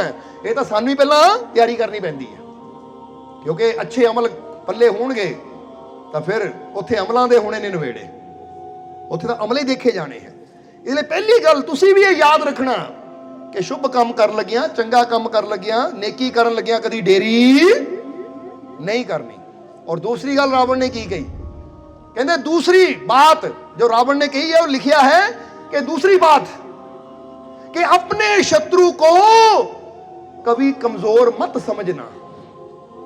अपने शत्रु को कभी, हुण इत्थे शत्रु का मतलब ये नहीं कि आंडी गुआंढी है दूसरा, कई बार ना इंसान के अंदर कुछ ऐसिया बुरियां आदतां होंदियां जिहड़ियां ओहदी सेहत नूं खराब करने वालियां होंदियां है, जो शत्रु का काम कर दिया है। पर बंदा पता की कहता है वो कोई गल नहीं अज सूटा ला लांदे कल छड़ देवांगे, समझ इनू कमजोर समझदा बंदा। ਅੱਜ ਆ ਪੈਗ ਪੀ ਲਾਂਦੇ ਆ, ਕੱਲ ਛੱਡ ਦੇਵਾਂਗੇ। ਪਰ ਇਹ ਨਹੀਂ ਪਤਾ ਕਿ ਜਿਹੜੀਆਂ ਸਾਡੀਆਂ ਬੁਰੀਆਂ ਆਦਤਾਂ ਹੈ ਨਾ, ਜਿਨ੍ਹਾਂ ਨੂੰ ਅਸੀਂ ਕਮਜ਼ੋਰ ਸਮਝ ਕੇ ਬੈਠੇ ਆ, ਇਹੀ ਇਨਸਾਨ ਦੀ ਜਾਨ ਵੀ, ਔਰ ਇੱਥੇ ਸਿਰਫ ਨਸ਼ੇ ਦੀ ਗੱਲ ਨਹੀਂ, ਹੋਰ ਵੀ ਬਹੁਤ ਬੁਰੀਆਂ ਆਦਤਾਂ ਹੁੰਦੀਆਂ। ਜਿਹਦਾ ਬੰਦਾ ਕਹੀਏ ਨਾ, ਕਈ ਵਾਰ ਗੁਰੂ ਰਹਿਬਰ ਕਹਿੰਦੇ ਸਵੇਰੇ ਅੰਮ੍ਰਿਤ ਵੇਲੇ ਜਲਦੀ ਉੱਠੋ, ਉਹ ਕੋਈ ਨਹੀਂ ਅੱਜ 8 ਵਜੇ ਉੱਠਦੇ ਆ, ਕੱਲ ਜਲਦੀ ਉੱਠ ਜਾਵਾਂਗੇ। ਫਿਰ ਕੀ ਹੈ ਲੇਟ ਉੱਠਣਾ? ਕੀ ਹੈ ਇਹ ਲੇਟ ਉੱਠਣਾ ਵੀ ਬਹੁਤ ਬੜੀ ਬਿਮਾਰੀ ਹੈ, ਇਹ ਵੀ ਸ਼ਤਰੂ ਹੈ। ਜਰਾ ਸਮਝਣਾ ਸਾਰਿਆਂ ਨੇ, ਕਿਉਂਕਿ ਹੁਣ ਟਾਈਮ ਹੈ ਨਹੀਂ, ਤਾਂ ਇਹਦੇ ਬਾਰੇ ਵੀ ਅਸੀਂ ਵਿਸਤਾਰ ਨਾਲ ਦੱਸਣਾ ਸੀ। ਇਸ ਲਈ ਹੁਣ ਤਾਂ ਬਸ ਇੰਨਾ ਹੀ ਸਮਝ ਲਈਏ ਕਿ ਸਾਡੇ ਜੀਵਨ ਦੇ ਵਿੱਚ ਜਿਹੜੇ ਸ਼ਤਰੂ ਹੈ ਨਾ, ਸ਼ਤਰੂ ਦਾ ਮਤਲਬ ਕਿ ਜੋ ਸਾਡਾ ਨੁਕਸਾਨ ਕਰ ਸਕਦੇ ਆ, ਚਾਹੇ ਉਹ ਸਾਡੇ ਬੋਲ ਹੋਣ, ਚਾਹੇ ਸਾਡੀਆਂ ਆਦਤਾਂ ਹੋਣ, ਉਹਨਾਂ ਨੂੰ ਕਦੀ ਛੋਟਾ ਸਮਝ ਕੇ ਬੇਫਿਕਰ ਨਾ ਰਹੋ। ਕਿਉਂਕਿ ਰਾਵਣ ਨੇ ਵੀ ਇਹ ਕਿਹਾ ਸੀ, ਲੈ ਬਾਂਦਰਾਂ ਨੇ ਮੇਰਾ ਕੀ ਵਿਗਾੜ ਲੈਣਾ, ਇਨਸਾਨਾਂ ਨੇ ਮੇਰਾ ਕੀ ਵਿਗਾੜ ਲੈਣਾ, ਮੈਂ ਤਾਂ ਦੇਵਤਿਆਂ ਨੂੰ ਵੀ ਜਿੱਤ ਲਿਆ, ਮੇਰੇ ਬੇਟੇ ਨੇ ਤਾਂ ਇੰਦਰ ਨੂੰ ਜਿੱਤ ਲਿਆ। ਪਰ ਕਹਿੰਦੇ ਸ਼ਤਰੂ ਨੂੰ ਕਦੀ ਕਮਜ਼ੋਰ ਸਮਝ ਕੇ ਬੇਫਿਕਰ ਹੋ ਕੇ ਨਾ ਬੈਠੋ। ਸਮਝਦੇ ਹੋ ਕਿ ਨਹੀਂ? ਇਹ ਚੈੱਕ ਕਰੋ ਇਸ ਵੇਲੇ ਤੁਹਾਡੀਆਂ ਕਿਹੜੀਆਂ ਆਦਤਾਂ ਜਿਹੜੀਆਂ ਤੁਹਾਨੂੰ ਕਮਜ਼ੋਰ ਬਣਾ ਰਹੀਆਂ ਹੈ, ਕਿਹੜੀਆਂ ਆਦਤਾਂ ਜਿਹੜੀਆਂ ਤੁਹਾਨੂੰ ਤੁਹਾਡੀ ਕਾਮਯਾਬੀ ਤੋਂ ਦੂਰ ਕਰ ਰਹੀਆਂ ਹੈ, ਉਹ ਕਿਹੜੀਆਂ ਆਦਤਾਂ ਜਿਹੜੀਆਂ ਤੁਹਾਡੀ ਖੁਸ਼ੀ ਨੂੰ ਖਤਮ ਕਰ ਰਹੀਆਂ ਹੈ। ਤਾਂ ਉਹਨਾਂ ਆਦਤਾਂ ਨੂੰ ਅਸੀਂ ਤਿਆਗੀਏ। ਕਿਉਂਕਿ ਜੇ ਅਸੀਂ ਅੱਛੀ ਸਿਹਤ ਚਾਹੁੰਦੇ ਹਾਂ ਤਾਂ ਇਹ ਦੇਖੋ ਮੇਰੀਆਂ ਕਿਹੜੀਆਂ ਬੁਰੀਆਂ ਆਦਤਾਂ ਹੈ ਜਿਹੜੀਆਂ ਮੇਰੀ ਸਿਹਤ ਵਿੱਚ ਔਰ ਮੇਰੇ ਰਸਤੇ ਵਿੱਚ ਰੁਕਾਵਟ ਬਣ ਕੇ ਖੜੀਆਂ ਹੈ। ਕਿਉਂਕਿ ਸ਼ਤਰੂ ਦਾ ਮਤਲਬ ਹੁੰਦਾ ਜੋ ਸਾਨੂੰ ਮੰਜ਼ਿਲ ਤੱਕ ਪਹੁੰਚਣ ਤੋਂ ਰੋਕੇ, ਔਰ ਬੰਦੇ ਦੀਆਂ ਆਦਤਾਂ ਹੀ ਹੁੰਦੀਆਂ ਜੋ ਬੰਦੇ ਨੂੰ ਕਾਮਯਾਬ ਨਹੀਂ ਹੋਣ ਦਿੰਦੀਆਂ। ਹੁਣ ਬੱਚੇ ਕਾਮਯਾਬ ਹੋਣਾ ਚਾਹੁੰਦੇ ਪੇਪਰਾਂ 'ਚ, ਪਰ ਆਦਤ ਹੈ ਪੜ੍ਹਨਾ ਹੈ ਨਹੀਂ, ਖੇਲਣਾ, ਟੀਵੀ ਦੇਖਣਾ, ਮੋਬਾਈਲ ਤੇ ਗੇਮਾਂ, ਤਾਂ ਫਿਰ ਇਹਦਾ ਮਤਲਬ ਸ਼ਤਰੂ ਹੈ ਜਿਹੜੇ ਸਾਨੂੰ ਰੋਕ ਰਹੇ ਹੈ ਕਾਮਯਾਬੀ ਦੀ ਮੰਜ਼ਿਲ ਤੱਕ ਜਾਣ ਤੋਂ। ਇਸ ਲਈ ਇਹ ਸ਼ਤਰੂ ਨੂੰ ਮੈਂ ਛੋਟਾ ਸਮਝ ਕੇ ਇਹਦੇ ਪਿੱਛੇ ਨਾ ਜਾਵਾਂ, ਬਲਕਿ ਇਹਦਾ ਮੁਕਾਬਲਾ ਕਰਾਂ, ਇਹ ਆਦਤ ਨੂੰ ਖਤਮ ਕਰਾਂ। ਇਸ ਲਈ ਦੂਜੀ ਆਦਤ ਕੀ ਗਈ, ਦੂਜੀ ਗੱਲ ਕੀ ਗਈ ਸੀ कि शत्रु को कभी छोटा समझकर बेफिक्र होकर मत बैठना। फिक्र करो जे साडे अंदर थोड़ी जी बुराई है तो उन्हें खत्म करने की कोशिश करिए, उन्हें कड्ढण दी जिंदगी जो कोशिश करिए, क्योंकि साडी मंजिल बहुत अगे है। बहुत जन्म बिछड़े थे माधो, ये जन्म तुम्हारे लेखे, लेखे लाना है तो अपने अंदर दी बुरियां आदतां रूपी शत्रुओं को खत्म करना ही पैना है। और तीसरी गल जो कही सी रावण ने कि अपने राज किसी को मत बताना। ਉਹ ਕਹਿੰਦੇ ਆਪਣਾ ਰਾਜ ਨਹੀਂ ਕਦੀ ਕਿਸੇ ਨੂੰ ਦੱਸਣਾ, ਚਾਹੇ ਤੇਰਾ ਭਰਾ ਹੋਵੇ, ਭੈਣ ਹੋਵੇ, ਕੋਈ ਵੀ ਹੋਵੇ, ਆਪਣਾ ਰਾਜ ਕਦੀ ਕਿਸੇ ਨੂੰ, ਕਿਉਂਕਿ ਜਿਹੜਾ ਰਾਜ ਦੱਸਦਾ ਹੈ ਫਿਰ ਉਹ ਦੂਜੇ ਦੇ ਹੱਥ ਦੀ ਕਠਪੁਤਲੀ ਬਣ ਜਾਂਦਾ ਹੈ। ਸਮਝ ਆ ਰਹੀ ਕਿ ਨਹੀਂ? ਅਗਰ ਦੇਖਿਆ ਜਾਵੇ ਤਾਂ ਇਹਦੇ 'ਚ ਵੀ ਬਹੁਤ ਕੁਝ ਸਮਝਣ ਨੂੰ ਹੈ, ਪਰ ਸਮਝਦਾਰ ਵਾਸਤੇ ਇਸ਼ਾਰਾ ਹੀ ਹੁੰਦਾ ਹੈ। ਸੋ ਦੱਸਣਾ ਕੀ ਚਾਹੁੰਦੇ ਇੱਥੇ, ਜਿੱਦਾਂ ਚਣੱਕੇ ਨੇ ਕਿਹਾ ਕਿ सीखने की इच्छा, ਹੁਣ ਜਿਹਦੇ ਅੰਦਰ ਸਿੱਖਣ ਦੀ ਇੱਛਾ ਹੁੰਦੀ ਉਹਨੂੰ ਜਿੱਥੋਂ ਵੀ ਮਿਲਦਾ ਉੱਥੋਂ ਸਿੱਖੋ, ਸਮਝੋ, ਕਿਉਂਕਿ ਸਮਝਦੇ ਰਹਿਣ ਵਾਲਾ, ਸਿੱਖਣ ਵਾਲਾ ਇਨਸਾਨ ਹਮੇਸ਼ਾ ਅੱਗੇ ਵਧਦਾ ਚਲਾ ਜਾਂਦਾ ਹੈ। ਇਸ ਲਈ ਜ਼ਿੰਦਗੀ ਅੱਗੇ ਵਧਣਾ ਹੈ ਨਾ, ਤਾਂ ਜਿੱਦਾਂ ਅੱਜ ਸਤਸੰਗ 'ਚ ਬਹਿ ਕੇ ਸਿੱਖ ਰਹੇ ਹੋ, ਜਿੱਥੋਂ ਵੀ ਸਿੱਖਿਆ ਮਿਲੇ, ਅੱਛੀ ਸਿੱਖਿਆ, ਅੱਛਾ ਗਿਆਨ ਮਿਲੇ, ਇਹਨੂੰ ਜ਼ਰੂਰ ਆਪਣੇ ਅੰਦਰ ਲਿਆਓ। ਉੱਥੇ ਬੈਠੋ ਜਿੱਥੇ ਸਾਡੇ ਅੰਦਰ ਹਿੰਮਤ ਵਧੇ, ਹੌਸਲਾ ਵਧੇ, ਵਿਸ਼ਵਾਸ ਵਧੇ, ਔਰ ਸਾਡੇ ਅੰਦਰਲਾ ਡਰ, ਚਿੰਤਾ, ਭੈ, ਭਰਮ ਸਭ ਦੂਰ ਹੁੰਦਾ ਚਲਾ ਜਾਵੇ, ਫੇਰ ਹੀ ਜੀਵਨ 'ਚ ਸਾਨੂੰ ਕਾਮਯਾਬੀ ਮਿਲੇਗੀ। ਔਰ ਅਸੀਂ ਤੁਹਾਨੂੰ ਕਾਮਯਾਬ ਹੁੰਦੇ ਦੇਖਣਾ ਚਾਹੁੰਦੇ ਹਾਂ। ਇਸੇ ਲਈ ਤੁਹਾਨੂੰ ਇੱਕੋ ਹੀ ਗੱਲ ਕਹੀਦੀ ਹੈ ਕਿ ਮੁਸ਼ਕਿਲਾਂ ਨੂੰ ਦੇਖ ਕੇ ਡਰੋ ਨਾ, ਮੁਸ਼ਕਿਲਾਂ ਨੂੰ ਦੇਖ ਕੇ ਹਾਰ ਨਾ ਮੰਨੋ, ਬਲਕਿ ਆਪਣੀ ਹਿੰਮਤ ਨੂੰ, ਆਪਣੇ ਹੌਸਲੇ ਨੂੰ ਇੰਨਾ ਬੜਾ ਕਰੋ, ਆਪਣੇ ਵਿਸ਼ਵਾਸ ਨੂੰ ਇੰਨਾ ਬੜਾ ਕਰੋ ਕਿ ਕੋਈ ਮੁਸ਼ਕਿਲ ਸਾਨੂੰ ਹਰਾ ਨਾ ਪਾਵੇ, ਬਲਕਿ ਹਰ ਮੁਸ਼ਕਿਲ ਨੂੰ ਹਰਾ ਕੇ ਅਸੀਂ ਮੰਜ਼ਿਲ ਤੱਕ ਦੁਨੀਆ ਨੂੰ ਪਹੁੰਚ ਕੇ ਦਿਖਾਈਏ। ਪਰ ਉਹ ਸਮਝਦੇ ਹੋ ਕਿ ਨਹੀਂ? ਇਸ ਲਈ ਅਗਰ तू चाहता है कुछ बड़ा हासिल करना, अगर तू चाहता है कुछ बड़ा हासिल करना तो फिर हिम्मत, साहस, विश्वास के साथ आगे है बढ़ना। अगर बड़ा कुछ हासिल करना चाहते हैं तो अपने अंदर हिम्मत, साहस, विश्वास ना कदम अगे बढ़ाना ही पड़ेगा। और कदम बढ़ाने तैयार हो कि नहीं? फिर कह दो मैनू अपने मालिक ते पूरा, मैनू अपने मालिक ते पूरा, मैनू अपने मालिक ते पूरा, क्योंकि खुशियां दी मंजिल देने वाला मेरा मालिक मेरे, मैनू कामयाबी देने वाला मेरा मालिक मेरे, मेरे हर दुख नू दूर करने वाला मेरा मालिक मेरे, मैनू हिम्मत हौसला देने वाला मेरा मालिक मेरे, मेरे ते रहमत करने वाला मेरा मालिक मेरे, मेरी फिक्र करने वाला मेरा मालिक मेरे। ये विश्वास रखो। आखिरले वचना च यही कहांगे जिद्दां बाबा फरीद ने कहा, फिर वो गल, ये फरीदा तू प्रभ दा जिक्र करिया कर, तू रब नू याद करिया कर, और अपने दिल नू साफ कर ले, और फिर तू देखी, फिर तेरी हर चिंता, हर फिक्र रब आप करेगा। इसलिए आओ ऐसी भी ਆਪਣੇ ਮਾਲਿਕ ਦੇ, ਆਪਣੇ ਪ੍ਰਮਾਤਮਾ ਪ੍ਰਭੂ ਦੇ ਨਾਮ ਨਾਲ ਜੁੜੀਏ, ਉਹਦੇ ਸ਼ਬਦ ਨਾਲ ਜੁੜੀਏ। ਔਰ ਜਿੱਦਾਂ ਦੱਸਿਆ ਕਿ ਦਿਲ ਨੂੰ ਨਫ਼ਰਤ, ਵੈਰ, ਵਿਰੋਧਤਾ ਤੋਂ ਸਾਫ਼ ਕਰਕੇ ਬਸ ਇਹ ਦਿਲ 'ਚ ਹੋਵੇ ਤਾਂ ਉਹਦਾ ਪਿਆਰ, ਉਹਦਾ ਵਿਸ਼ਵਾਸ, ਔਰ ਫਿਰ ਅੱਗੇ ਵੱਧਦੇ ਚਲੇ ਜਾਣਾ ਹੈ। ਔਰ ਉਹ ਬੀਰਬਲ ਦੀ ਗੱਲ ਤਾਂ ਰਹਿ ਗਈ, ਉਹ ਪੂਰੀ ਕਰ ਦਈਏ। ਯਾਦ ਆ ਕਰੀ ਮੂਰਤੀਆਂ ਦੀ, ਫਿਰ ਤੁਸੀਂ ਕਹਿਣਾ ਉਹ ਗੱਲ ਤਾਂ ਅੱਧੀ ਰਹਿ ਗਈ। ਹੁਣ ਜਾਂਦੇ ਜਾਂਦੇ ਦੱਸ ਦਈਏ, ਬੀਰਬਲ ਨੇ ਕੱਲੀ ਕੱਲੀ ਮੂਰਤੀ ਦੇ ਕੰਨ 'ਚ ਕੀ ਕੀਤਾ ਸੀ? ਫੂਕ ਮਾਰੀ। ਔਰ ਜਦੋਂ ਫੂਕ ਮਾਰੀ ਤਾਂ ਬੀਰਬਲ ਮੁਸਕਰਾਇਆ, ਕਹਿੰਦਾ ਹੈ ਬਾਦਸ਼ਾਹ ਸਲਾਮਤ, ਆਹ ਮੂਰਤੀ ਇਹ ਮਿੱਟੀ ਹੈ, ਕੋਈ ਕੀਮਤ ਹੈ ਨਹੀਂ। ਆ ਦੂਜੀ ਮੂਰਤੀ ਦੀ ਕੀਮਤ 50 ਆ ਤੀਜੀ ਮੂਰਤੀ ਦੀ ਕੀਮਤ 100 ਹੈ। ਜਦੋਂ ਸੁਣਿਆ ਬਾਦਸ਼ਾਹ ਨੇ, ਉਹਨੂੰ ਤਾਂ ਸਮਝ ਨਹੀਂ ਆਈ, ਪਰ ਕਾਰੀਗਰ ਨੇ ਤਾੜੀ ਵਜਾ ਦਿੱਤੀ, ਕਹਿੰਦਾ ਵਾਹ ਬੀਰਬਲ, ਵਾਹ ਕਮਾਲ ਹੋ ਗਈ, ਵਾਕਈ ਸੱਚੀ ਹੈ। ਉਹ ਅਕਬਰ ਕਹਿੰਦਾ ਇਹ ਕਿਦਾਂ ਹੋਇਆ, ਕੀ ਇਹ? ਤਾਂ ਬੀਰਬਲ ਕਹਿੰਦਾ ਮਹਾਰਾਜ ਇਹ ਤਾਂ ਜਾਂ ਬਣਾਉਣ ਵਾਲੇ ਨੂੰ ਪਤਾ ਹੁੰਦਾ ਜਾਂ ਸਮਝਣ ਵਾਲੇ ਨੂੰ ਪਤਾ ਹੁੰਦਾ ਹੈ। ਸਮਝਦੇ ਹੋ ਕਿ ਉਹਨਾਂ ਬਣਾਈ ਹੈ, ਉਹਨੂੰ ਪਤਾ ਹੈ, ਤਾਂ ਮੈਂ ਸਮਝ ਲਿਆ, ਮੈਨੂੰ ਪਤਾ ਹੈ। ਇੱਥੇ ਤੁਹਾਨੂੰ ਇੱਕ ਗੱਲ ਕਵਾਂਗੇ, ਤੁਹਾਡੇ ਅੰਦਰ ਬੜੀਆਂ ਸ਼ਕਤੀਆਂ ਉਸ ਮਾਲਿਕ ਨੇ ਰੱਖੀਆਂ ਹੈ। ਤੁਸੀਂ ਕਹਿੰਦੇ ਜੀ ਕਿੱਦਾਂ? ਹੁਣ ਜਾਂ ਤਾਂ ਬਣਾਉਣ ਵਾਲੇ ਨੂੰ ਪਤਾ ਹੈ ਜਾਂ ਸਮਝਣ ਵਾਲੇ ਨੂੰ ਪਤਾ ਹੈ, ਹਾਲੇ ਤੁਹਾਨੂੰ ਪਤਾ ਹੀ ਨਹੀਂ ਹੈ। ਜੇ ਤੁਸੀਂ ਵੀ ਥੋੜਾ ਸਮਝ ਲਓ ਨਾ, ਤਾਂ ਫਿਰ ਐਵੇਂ ਨਹੀਂ ਗੁਰੂਆਂ ਨੇ ਕਿਹਾ ਜੋ ਬ੍ਰਹਮੰਡੇ सोई पिंडे, या जीसस क्राइस्ट ने क्या कि ईश्वर का साम्राज्य तुम्हारे भीतर है, सबसे पहले उसकी तलाश करो। और जीसस भी कहते कि ईश्वर का राज तेरे अंदर है, वो ईश्वर तेरे अंदर है, सब तो पहला उसकी तलाश कर। पर ऐसी की करते अपने आप, मैं जी की है, मैं तो मिट्टी है, मैं तो हिम्मत ही है नहीं, मेरे तो किथे मुकाबला होना है, मैं तो कमजोर जिहा बंदा, मुसीबत बहुत बड़ी है। ਇਹਦਾ मतलब सानू ਇਹ ਪਤਾ ਹੀ ਨਹੀਂ ਹੈ ਕਿ ਜਿਸ ਦਾਤੇ ਨੇ, ਜਿਸ ਮਾਲਿਕ ਨੇ ਸਾਨੂੰ ਪੈਦਾ ਕੀਤਾ, ਉਹਨਾਂ ਕਿੱਡੀਆਂ ਤਾਕਤਾਂ ਸਾਡੇ ਅੰਦਰ ਰੱਖੀਆਂ ਹੈ। ਉਹ ਐਡਾ ਸ਼ਕਤੀਸ਼ਾਲੀ, ਸਾਨੂੰ ਕਦੀ ਕਮਜ਼ੋਰ ਪੈਦਾ ਕਰ ਹੀ ਨਹੀਂ ਸਕਦਾ। ਉਹ ਐਡਾ ਸ਼ਕਤੀਸ਼ਾਲੀ ਹੈ, ਉਹਨਾਂ ਆਪਣੀ ਹਰ ਸ਼ਕਤੀ ਸਾਡੇ ਅੰਦਰ ਰੱਖੀ ਹੈ। ਪਰ ਫਰਕ ਇੰਨਾ ਹੀ ਹੈ, ਉਹ ਸ਼ਕਤੀ ਆਪਣੇ ਆਪ ਨਹੀਂ, ਉਹ ਸਾਨੂੰ ਆਪਣੇ ਵਿਸ਼ਵਾਸ ਨਾਲ, ਮਿਹਨਤ ਨਾਲ ਜਗਾਣੀ। ਜਿੱਦਾਂ ਹਰ ਬੀਜ ਦੇ ਅੰਦਰ ਬ੍ਰਿਕਸ਼ ਹੈ, ਪਰ ਉਹ ਆਪਣੇ ਆਪ ਪੈਦਾ ਨਹੀਂ ਹੁੰਦਾ, ਉਹਦੇ ਵਾਸਤੇ ਬੀਜ ਨੂੰ ਧਰਤੀ ਦੇ ਥੱਲੇ ਜਾਣਾ ਪੈਂਦਾ ਹੈ, ਮਿੱਟੀ 'ਚ ਗੁਜ਼ਰਨਾ ਪੈਂਦਾ, ਫਿਰ ਪੈਦਾ ਹੁੰਦਾ। ਸਮਝਦੇ ਹੋ ਕਿ ਨਹੀਂ? ਇਸ ਲਈ ਬੀਰਬਲ ਨੇ ਇਹ ਗੱਲ ਕਹੀ ਕਿ ਮਹਾਰਾਜ ਜਾਂ ਤਾਂ ਬਣਾਉਣ ਵਾਲੇ ਨੂੰ ਪਤਾ ਜਾਂ ਸਮਝਣ ਵਾਲੇ ਨੂੰ ਪਤਾ ਹੈ।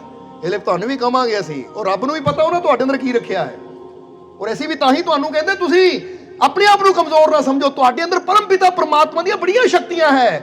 ਬਸ ਤੁਸੀਂ ਉਹਨਾਂ ਤੇ ਵਿਸ਼ਵਾਸ ਕਰਕੇ ਥੋੜੀ ਜਿਹੀ ਮਿਹਨਤ ਕਰਨ ਨੂੰ ਤਿਆਰ ਹੋ, ਤਾਂ ਫਿਰ ਦੇਖੋ ਤੁਹਾਡੇ ਅੰਦਰਲੀ ਉਹ ਸ਼ਕਤੀਆਂ ਕਿੱਦਾਂ ਤੁਹਾਨੂੰ ਸ਼ਕਤੀਸ਼ਾਲੀ ਬਣਾਉਂਦੀਆਂ ਹੈ, ਕਿੱਦਾਂ ਤੁਹਾਨੂੰ ਸਾਰੇ ਦੁੱਖਾਂ ਤੋਂ ਉੱਪਰ ਲੈ ਆਉਂਦੀਆਂ ਹੈ। ਇਸ ਲਈ ਸਮਝਣਾ। ਹੁਣ ਰਾਜੇ ਨੇ ਕਿਹਾ, ਬਾਦਸ਼ਾਹ ਨੇ ਕਿਹਾ ਸਾਨੂੰ ਵੀ ਸਮਝਾਓ ਕਿ ਕਿੱਦਾਂ ਇੱਕ 0, ਇੱਕ 50 ਤੇ ਇੱਕ 100। ਤਾਂ ਬੀਰਬਲ ਨੇ ਕਾਰੀਗਰ ਨੂੰ ਬੁਲਾਇਆ, ਆ ਜਾ ਵੀ ਦੱਸੀਏ ਹੁਣ ਇਕੱਠੇ। ਕਹਿੰਦੇ ਆ 0। ਬਾਦਸ਼ਾਹ ਕਹਿੰਦਾ ਕਿੱਦਾਂ? ਉਹ ਕਹਿੰਦਾ ਜੀ ਇਹਦੇ ਕੰਨ 'ਚ ਫੂਕ ਮਾਰੀ, ਕਿਉਂਕਿ ਮੈਂ ਬੜੀ ਬਰੀਕੀ ਨਾਲ ਦੇਖਿਆ ਤਾਂ ਮੈਨੂੰ ਨਜ਼ਰ ਕੀ ਆਇਆ, ਤਿੰਨਾਂ ਮੂਰਤੀਆਂ ਦੇ ਕੰਨਾਂ 'ਚ ਛੇਦ ਹੈ। ਤਿੰਨਾਂ ਮੂਰਤੀਆਂ ਦੇ ਕੰਨਾਂ 'ਚ ਬਰੀਕ ਜੇ ਛੇਦ ਹੈ। ਪਹਿਲੀ ਦੇ ਮੂੰਹ 'ਚ ਫੂਕ ਮਾਰੀ ਤਾਂ ਦੂਜੇ ਕੰਨ 'ਚੋਂ ਨਿਕਲ ਗਈ। ਕਹਿੰਦੇ ਇਹ ਸਿਰਫ ਮੂਰਤੀ ਨਹੀਂ ਹੈ, ਇਹ ਇਨਸਾਨ ਬਾਰੇ ਦੱਸਿਆ ਗਿਆ ਹੈ ਕਿ ਪਹਿਲੀ ਕਿਸਮ ਦੇ ਇਨਸਾਨ ਉਹ ਹੁੰਦੇ ਹੈ, ਉਹਨਾਂ ਦਾ ਇੱਕ ਕੰਨ 'ਚ ਫੂਕ ਮਾਰੋ, ਦੂਜੇ ਕੰਨ 'ਚੋਂ ਨਿਕਲ ਜਾਂਦੀ, ਅੰਦਰ ਰਹਿੰਦੀ ਨਹੀਂ ਹੈ। ਯਾਨੀ ਇੱਕ ਕੰਨ 'ਚੋਂ ਸੁਣਦੇ ਹੈ, ਉਹ 0 ਹੈ, ਉਹਨਾਂ ਦੀ ਕੋਈ ਕੀਮਤ ਨਹੀਂ ਹੈ। ਹੁਣ ਤੁਸੀਂ ਚੈੱਕ ਕਰਨਾ ਇੱਥੇ ਕਿੱਦਾਂ ਦੇ ਬੈਠੇ ਆ, ਸਮਝਦੇ ਹੋ ਕਿ ਨਹੀਂ? ਹੁਣ ਆਪਣੀ ਕੀਮਤ ਆਪ ਹੀ ਲਾ ਲਿਓ ਕਿ ਮੇਰੀ ਕੀਮਤ 0 ਹੈ, 50 ਹੈ, 100 ਹੈ। ਸਮਝਦੇ ਹੋ ਕਿ ਨਹੀਂ? ਉਹ ਕਹਿੰਦੇ ਪਹਿਲੀ ਇੱਕ ਕੰਨ 'ਚ ਫੂਕ ਮਾਰੀ, ਦੂਜੇ ਕੰਨ 'ਚੋਂ ਨਿਕਲ ਗਿਆ, ਅਸਰ ਹੀ ਕੋਈ ਨਹੀਂ। ਮਾਰੇ ਇਦਾਂ ਦੇ ਇਨਸਾਨ ਦੀ ਕੋਈ ਵੈਲਿਊ ਨਹੀਂ ਹੁੰਦੀ, ਇਦਾਂ ਦਾ ਇਨਸਾਨ ਜੀਵਨ 'ਚ ਕਾਮਯਾਬ ਕਦੀ ਹੋ ਹੀ ਨਹੀਂ ਸਕਦਾ। ਆ ਦੂਜੀ ਮੂਰਤੀ ਦੇ ਕੰਨ 'ਚ ਫੂਕ ਮਾਰੀ, ਪਰ ਇਹਦੇ ਮੂੰਹ 'ਚੋਂ ਨਿਕਲੀ, ਮੂੰਹ 'ਚ ਵੀ ਛੇਦ ਹੈ ਇਹਦੇ, ਯਾਨੀ ਇਹਦੀ ਵੈਲਿਊ 50 ਰੁਪਏ ਹੈ। ਕਈ ਐਸੇ ਹੁੰਦੇ ਉਹ ਗੱਲਾਂ ਸੁਣਦੇ ਆ ਗੁਰੂਆਂ ਰਹਿਬਰਾਂ ਦੀਆਂ, ਸੰਤਾਂ ਦੀਆਂ, ਗਿਆਨ ਦੀਆਂ, ਔਰ ਆਪ ਸੁਣ ਕੇ ਦੂਜਿਆਂ ਨੂੰ ਸੁਣਾਉਂਦੇ ਆ। ਆਪ ਸੁਣ ਕੇ ਦੂਜਿਆਂ ਨੂੰ ਸੁਣਾਉਂਦੇ, ਪਰ ਆਪ ਅਮਲ ਕਰਦੇ ਨਹੀਂ ਹੈ। ਜਿੱਦਾਂ ਹੁਣ ਕਈ ਵਾਰ ਸਤਸੰਗ ਹੁੰਦਾ ਨਾ, ਜਦੋਂ ਕੋਈ ਗੱਲ ਹੁੰਦੀ ਹੈ, ਤੈਨੂੰ ਕਹੀ ਹੈ, ਤੈਨੂੰ ਸੁਣ ਲੈ, ਸੁਣ ਲੈ, ਉਹ ਦੂਜੇ ਨੂੰ ਪਾਸ ਕਰਦੇ ਰਹਿੰਦੇ। ਇਹ ਸੋਚਦੇ ਮੈਨੂੰ ਕਿਹਾ ਹੈ, ਉਹ ਹਮੇਸ਼ਾ ਆ ਤੈਨੂੰ ਕਹੀ ਹੈ, ਸੁਣ ਲੈ, ਆ ਤੈਨੂੰ ਕਿਹਾ ਹੈ, ਆ ਭਾਈ ਤੂੰ ਕਾਹਦੇ ਵਾਸਤੇ ਬੈਠਾ? ਫਿਰ ਤੇਰੇ ਵਾਸਤੇ ਕੋਈ ਗੱਲ ਹੀ ਹੈ ਨਹੀਂ। ਔਰ ਜਿਹੜਾ ਦੂਜੇ ਨੂੰ ਕਹੇ ਤੂੰ, ਤੈਨੂੰ ਕਿਹਾ, ਤੈਨੂੰ ਕਿਹਾ, ਤਾਂ ਮਤਲਬ ਉਹ ਤਾਂ ਬਦਲ ਜਾਏਗਾ, ਪਰ ਤੇਰੇ ਜੀਵਨ 'ਚ ਬਦਲਾਵ ਕੋਈ ਆਏਗਾ ਨਹੀਂ। ਕਿਉਂ? ਕਿਉਂਕਿ ਮੈਨੂੰ ਤਾਂ ਕੁਝ ਕਿਹਾ ਹੀ ਨਹੀਂ, ਇਹ ਸਾਰਾ ਕੁਝ ਤਾਂ ਇਹਨੂੰ ਕਿਹਾ ਹੈ। ਕਹਿੰਦੇ ਉਹਦੀ ਵੈਲਿਊ ਥੋੜੀ ਜਿਹੀ ਤਾਂ ਹੈ, ਕਿਉਂਕਿ ਚਲੋ ਸੁਣ ਕੇ ਕਿਸੇ ਨੂੰ ਤਾਂ ਉਹਨਾਂ ਕਿਹਾ, ਸ਼ਾਇਦ ਉਹਦੀ ਗੱਲ ਸੁਣ ਕੇ ਉਹੀ ਬਦਲ ਜਾਵੇ। ਪਰ ਤੀਸਰੀ ਮੂਰਤੀ ਇਹਦੇ ਕੰਨ 'ਚ ਫੂਕ ਮਾਰੀ, ਤਾਂ ਮਹਾਰਾਜ ਇਹਦੇ ਕੰਨ 'ਚ ਫੂਕ ਮਾਰੀ, ਇਹਦੇ ਇਹ ਫੂਕ ਦਿਲ 'ਚੋਂ ਨਿਕਲੀ। ਯਾਨੀ ਇਹਦਾ ਛੇਦ ਕੰਨ ਦੇ ਨਾਲ ਇੱਥੇ ਹੈ, ਇੱਕ ਦਾ ਕੰਨ ਦੇ ਨਾਲ ਇੱਥੇ ਤਾਂ ਦੂਜੀ ਦਾ ਕੰਨ ਦੇ ਨਾਲ ਇੱਥੇ। ਜਿਹਦਾ ਇੱਥੋਂ ਇੱਥੇ ਹੈ ਉਹ 0, ਜਿਹਦਾ ਇੱਥੋਂ ਇੱਥੇ ਹੈ ਉਹਦੀ 50, ਅੱਧੀ ਕੀਮਤ। ਔਰ ਜਿਹਦਾ ਇੱਥੋਂ ਇੱਥੇ ਹੈ ਉਹਦੀ 100, ਕਿਉਂਕਿ ਇਹ ਗੱਲ ਸੁਣ ਕੇ ਦਿਲ ਤੇ ਅਸਰ ਕਰਦੀ ਹੈ, ਇਹ ਆਪਣੇ ਦਿਲ 'ਚ ਰੱਖਦਾ ਹੈ। ਔਰ ਜਿਹਦੇ ਗੱਲ ਦਿਲ ਤੱਕ ਪਹੁੰਚਦੀ ਹੈ ਨਾ, ਜੀਵਨ 'ਚ ਕਾਮਯਾਬੀ ਉਹੀ ਹੁੰਦਾ ਹੈ। ਹੁਣ ਤੁਹਾਡੇ ਦਿਲ ਤੱਕ ਪਹੁੰਚੀ ਕਿ ਨਹੀਂ? ਅੱਜ ਤੁਹਾਡੇ ਦਿਲ ਤੱਕ ਪਹੁੰਚੀ? ਕਿਹਦੇ ਦਿਲ ਤੱਕ ਪਹੁੰਚੀ? ਸਰ ਸਾਨੂੰ ਹੀ ਪਤਾ ਲੱਗ ਜਾਏਗਾ ਕਿ ਤੁਹਾਡੀ 100% ਕੀਮਤ ਹੈ, ਫਿਰ ਸਫਲ ਹੋ ਜਾਓਗੇ। ਅਜੇ ਤੁਸੀਂ ਦੂਜੇ ਤੂੰ ਹੈ ਤੇਰੀ ਹੈ ਤਾਂ ਫਿਰ 50, ਫਿਰ ਅੱਧੇ ਹਾਲੇ ਹੋਰ ਮਿਹਨਤ ਕਰਕੇ ਪੂਰੇ ਹੋਣਾ ਪੈਣਾ। ਫਿਰ ਇਸ ਲਈ ਸੰਪੂਰਨ ਬਣੀਏ, ਸਮਝਦੇ ਹੋ ਕਿ ਨਹੀਂ? ਇਸ ਲਈ ਆਓ ਆਪਣੀ ਵੈਲਿਊ ਨੂੰ ਅਸੀਂ ਕਿੱਦਾਂ ਵਧਾ ਸਕਦੇ ਹਾਂ ਕਿ ਸੰਤਾਂ ਦੀ ਬਾਣੀ, ਸੰਤਾਂ ਦੇ ਵਚਨ ਕੰਨਾਂ ਜ਼ਰੀਏ ਜਾਣ ਤਾਂ ਹਿਰਦੇ ਤੱਕ ਪਹੁੰਚ ਜਾਣ, ਫਿਰ ਉਹਦਾ ਅਸਰ ਹੁੰਦਾ ਹੈ। ਤਾਂ ਹੀ ਤਾਂ ਕਹਿੰਦੇ ਖੁਦਾ ਕਬੂਲ ਕਰਤਾ ਹੈ ਹਰ वो दुआ जो दिल से होती है, मगर मुश्किल तो ये है जे बड़ी मुश्किल से होती है। जो दिलों निकलता है वो रब पूरा भी करता है। इसलिए आओ हुण दिलों कह दईए कि मैनू अपने मालिक नाल बहुत, मैनू अपने मालिक नाल बहुत, मैनू अपने मालिक नाल बहुत, मेरियां झोलियां खुशियां नाल, मेरियां झोलियां खुशियां नाल, मेरियां झोलियां खुशियां नाल, मेरे सारे दुख दूर, मेरे सारे दुख दूर, मेरे सारे दुख दूर, मेरियां झोलियां रहमतां नाल, मेरियां झोलियां रहमतां नाल, मेरियां झोलियां रहमतां नाल। मेरा मालिक मेरे, मेरा मालिक मेरे, मेरा मालिक मेरे, रहमत आ गई, आ गई, आ गई, आ गई, खुशी आ गई, आ गई, आ गई, आ गई, आ गई। मेरी हिम्मत बढ़ गई, बढ़ गई, बढ़ गई, बढ़ गई। मेरा जोश बढ़ गया, बढ़ गया, बढ़ गया, बढ़ गया। बस ये जोश ਨੂੰ ਵਧਾ ਕੇ ਰੱਖਣਾ ਹੁਣ ਤੁਸੀਂ, ਘਟਣ ਨਾ ਦਿਓ ਇਹਨੂੰ। ਫਿਰ ਦੇਖੋ ਬੜੀਆਂ ਬੜੀਆਂ ਮੰਜ਼ਲਾਂ ਇਦਾਂ ਮਿਲਣਗੀਆਂ। ਤਾਂ ਆਪਣੇ ਅੰਦਰ ਵਿਸ਼ਵਾਸ ਰੱਖੋ, ਯਕੀਨ ਰੱਖੋ, ਆਉਣ ਵਾਲਾ ਹਰ ਪਲ ਤੁਹਾਡੇ ਵਾਸਤੇ ਕਾਮਯਾਬੀ, ਸਫਲਤਾ, ਖੁਸ਼ੀਆਂ ਲੈ ਕੇ ਆਏਗਾ। ਹੁਣ ਇਹੀ ਅੰਤਿਮ ਵਚਨਾਂ 'ਚ ਉਸ ਮਾਲਕ ਦੇ ਚਰਨਾਂ 'ਚ ਅਰਦਾਸ ਬੇਨਤੀ ਕਰਾਂਗੇ ਕਿ ਮਾਲਕ ਤੁਹਾਨੂੰ ਸਭ ਨੂੰ ਨਾਮ ਨਾਲ ਜੁੜਨ ਦੀ ਤਾਕਤ ਦੇਣ, ਨਾਮ ਜਪਣ ਦੀ ਤਾਕਤ ਦੇਣ, ਸੇਵਾ ਸਿਮਰਨ ਕਰਨ ਦਾ, ਨੇਕ ਮਾਰਗ ਤੇ ਚੱਲਣ ਦਾ ਮਾਲਕ ਬਲ ਬਖਸ਼ਣ। ਔਰ ਤੁਹਾਡੀ ਹਰ ਤਕਲੀਫ, ਹਰ ਦੁੱਖ, ਹਰ ਪਰੇਸ਼ਾਨੀ ਨੂੰ ਮਾਲਕ ਦੂਰ ਕਰਨ। ਔਰ ਆਉਣ ਵਾਲਾ ਹਰ ਪਲ ਤੁਹਾਡੇ ਵਾਸਤੇ ਕਾਮਯਾਬੀ, ਸਫਲਤਾ, ਖੁਸ਼ੀਆਂ ਭਰਿਆ ਹੋਵੇ। ਤੁਹਾਨੂੰ ਮਾਲਕ ਅੱਛੀ ਸਿਹਤ ਦੇਣ, ਸੁਖ ਸਮਰਿੱਧੀ ਦੇਣ, ਤੁਹਾਡੇ ਕੰਮਾਂ ਕਾਰਾਂ 'ਚ ਬਰਕਤਾਂ ਪਾਉਣ। ਔਰ ਤੁਹਾਡੇ ਅੰਦਰ ਇੰਨਾ ਪਿਆਰ, ਇੰਨਾ ਵਿਸ਼ਵਾਸ ਹੋਵੇ ਕਿ ਤੁਹਾਡੀ ਇਹ ਜ਼ਿੰਦਗੀ ਨਿਡਰਤਾ ਦੇ ਨਾਲ, ਖੁਸ਼ੀਆਂ ਦੇ ਨਾਲ, ਆਨੰਦ ਲੈਂਦਿਆਂ ਗੁਜ਼ਰ ਸਕੇ। ਔਰ ਮਾਲਕ ਆਪਣੀ ਕਿਰਪਾ, ਦਇਆ, ਮਿਹਰ ਹਮੇਸ਼ਾ ਤੁਹਾਡੇ ਤੇ ਬਣਾਏ ਰੱਖਣ। ਇਹੀ ਸਾਡੀ ਉਸ ਮਾਲਕ ਦੇ ਚਰਨਾਂ 'ਚ ਅਰਦਾਸ ਬੇਨਤੀ ਹੈ। ਔਰ ਹੁਣ ਅੰਤ ਵਿੱਚ ਤੁਹਾਡੇ ਸਭ ਦੇ ਅੰਦਰ ਵਾਸਤੇ ਉਸ ਮਾਲਕ ਨੂੰ ਪ੍ਰਣਾਮ ਕਰਦੇ ਹਾਂ। ਸਾਡਾ ਪ੍ਰਣਾਮ ਸਵੀਕਾਰ ਕਰੋ। ਜੈ ਮਾਲਕਾਂ ਦੀ। वीडियो अच्छी लगी हो तो कृपया इसे शेयर जरूर करें। आपके शेयर करने से अगर किसी की जिंदगी में अच्छा बदलाव आता है, पॉजिटिव चेंज आती है, तो ये भी आपकी तरफ से किया गया एक नेक कर्म होगा, एक सेवा होगी। तो वीडियो को शेयर जरूर करें और वीडियो देखने के लिए सर्व संजय दरबार कांटियां शरीफ यूट्यूब चैनल को सब्सक्राइब करें और फेसबुक पेज को फॉलो करना ना भूलें। जय माता दी।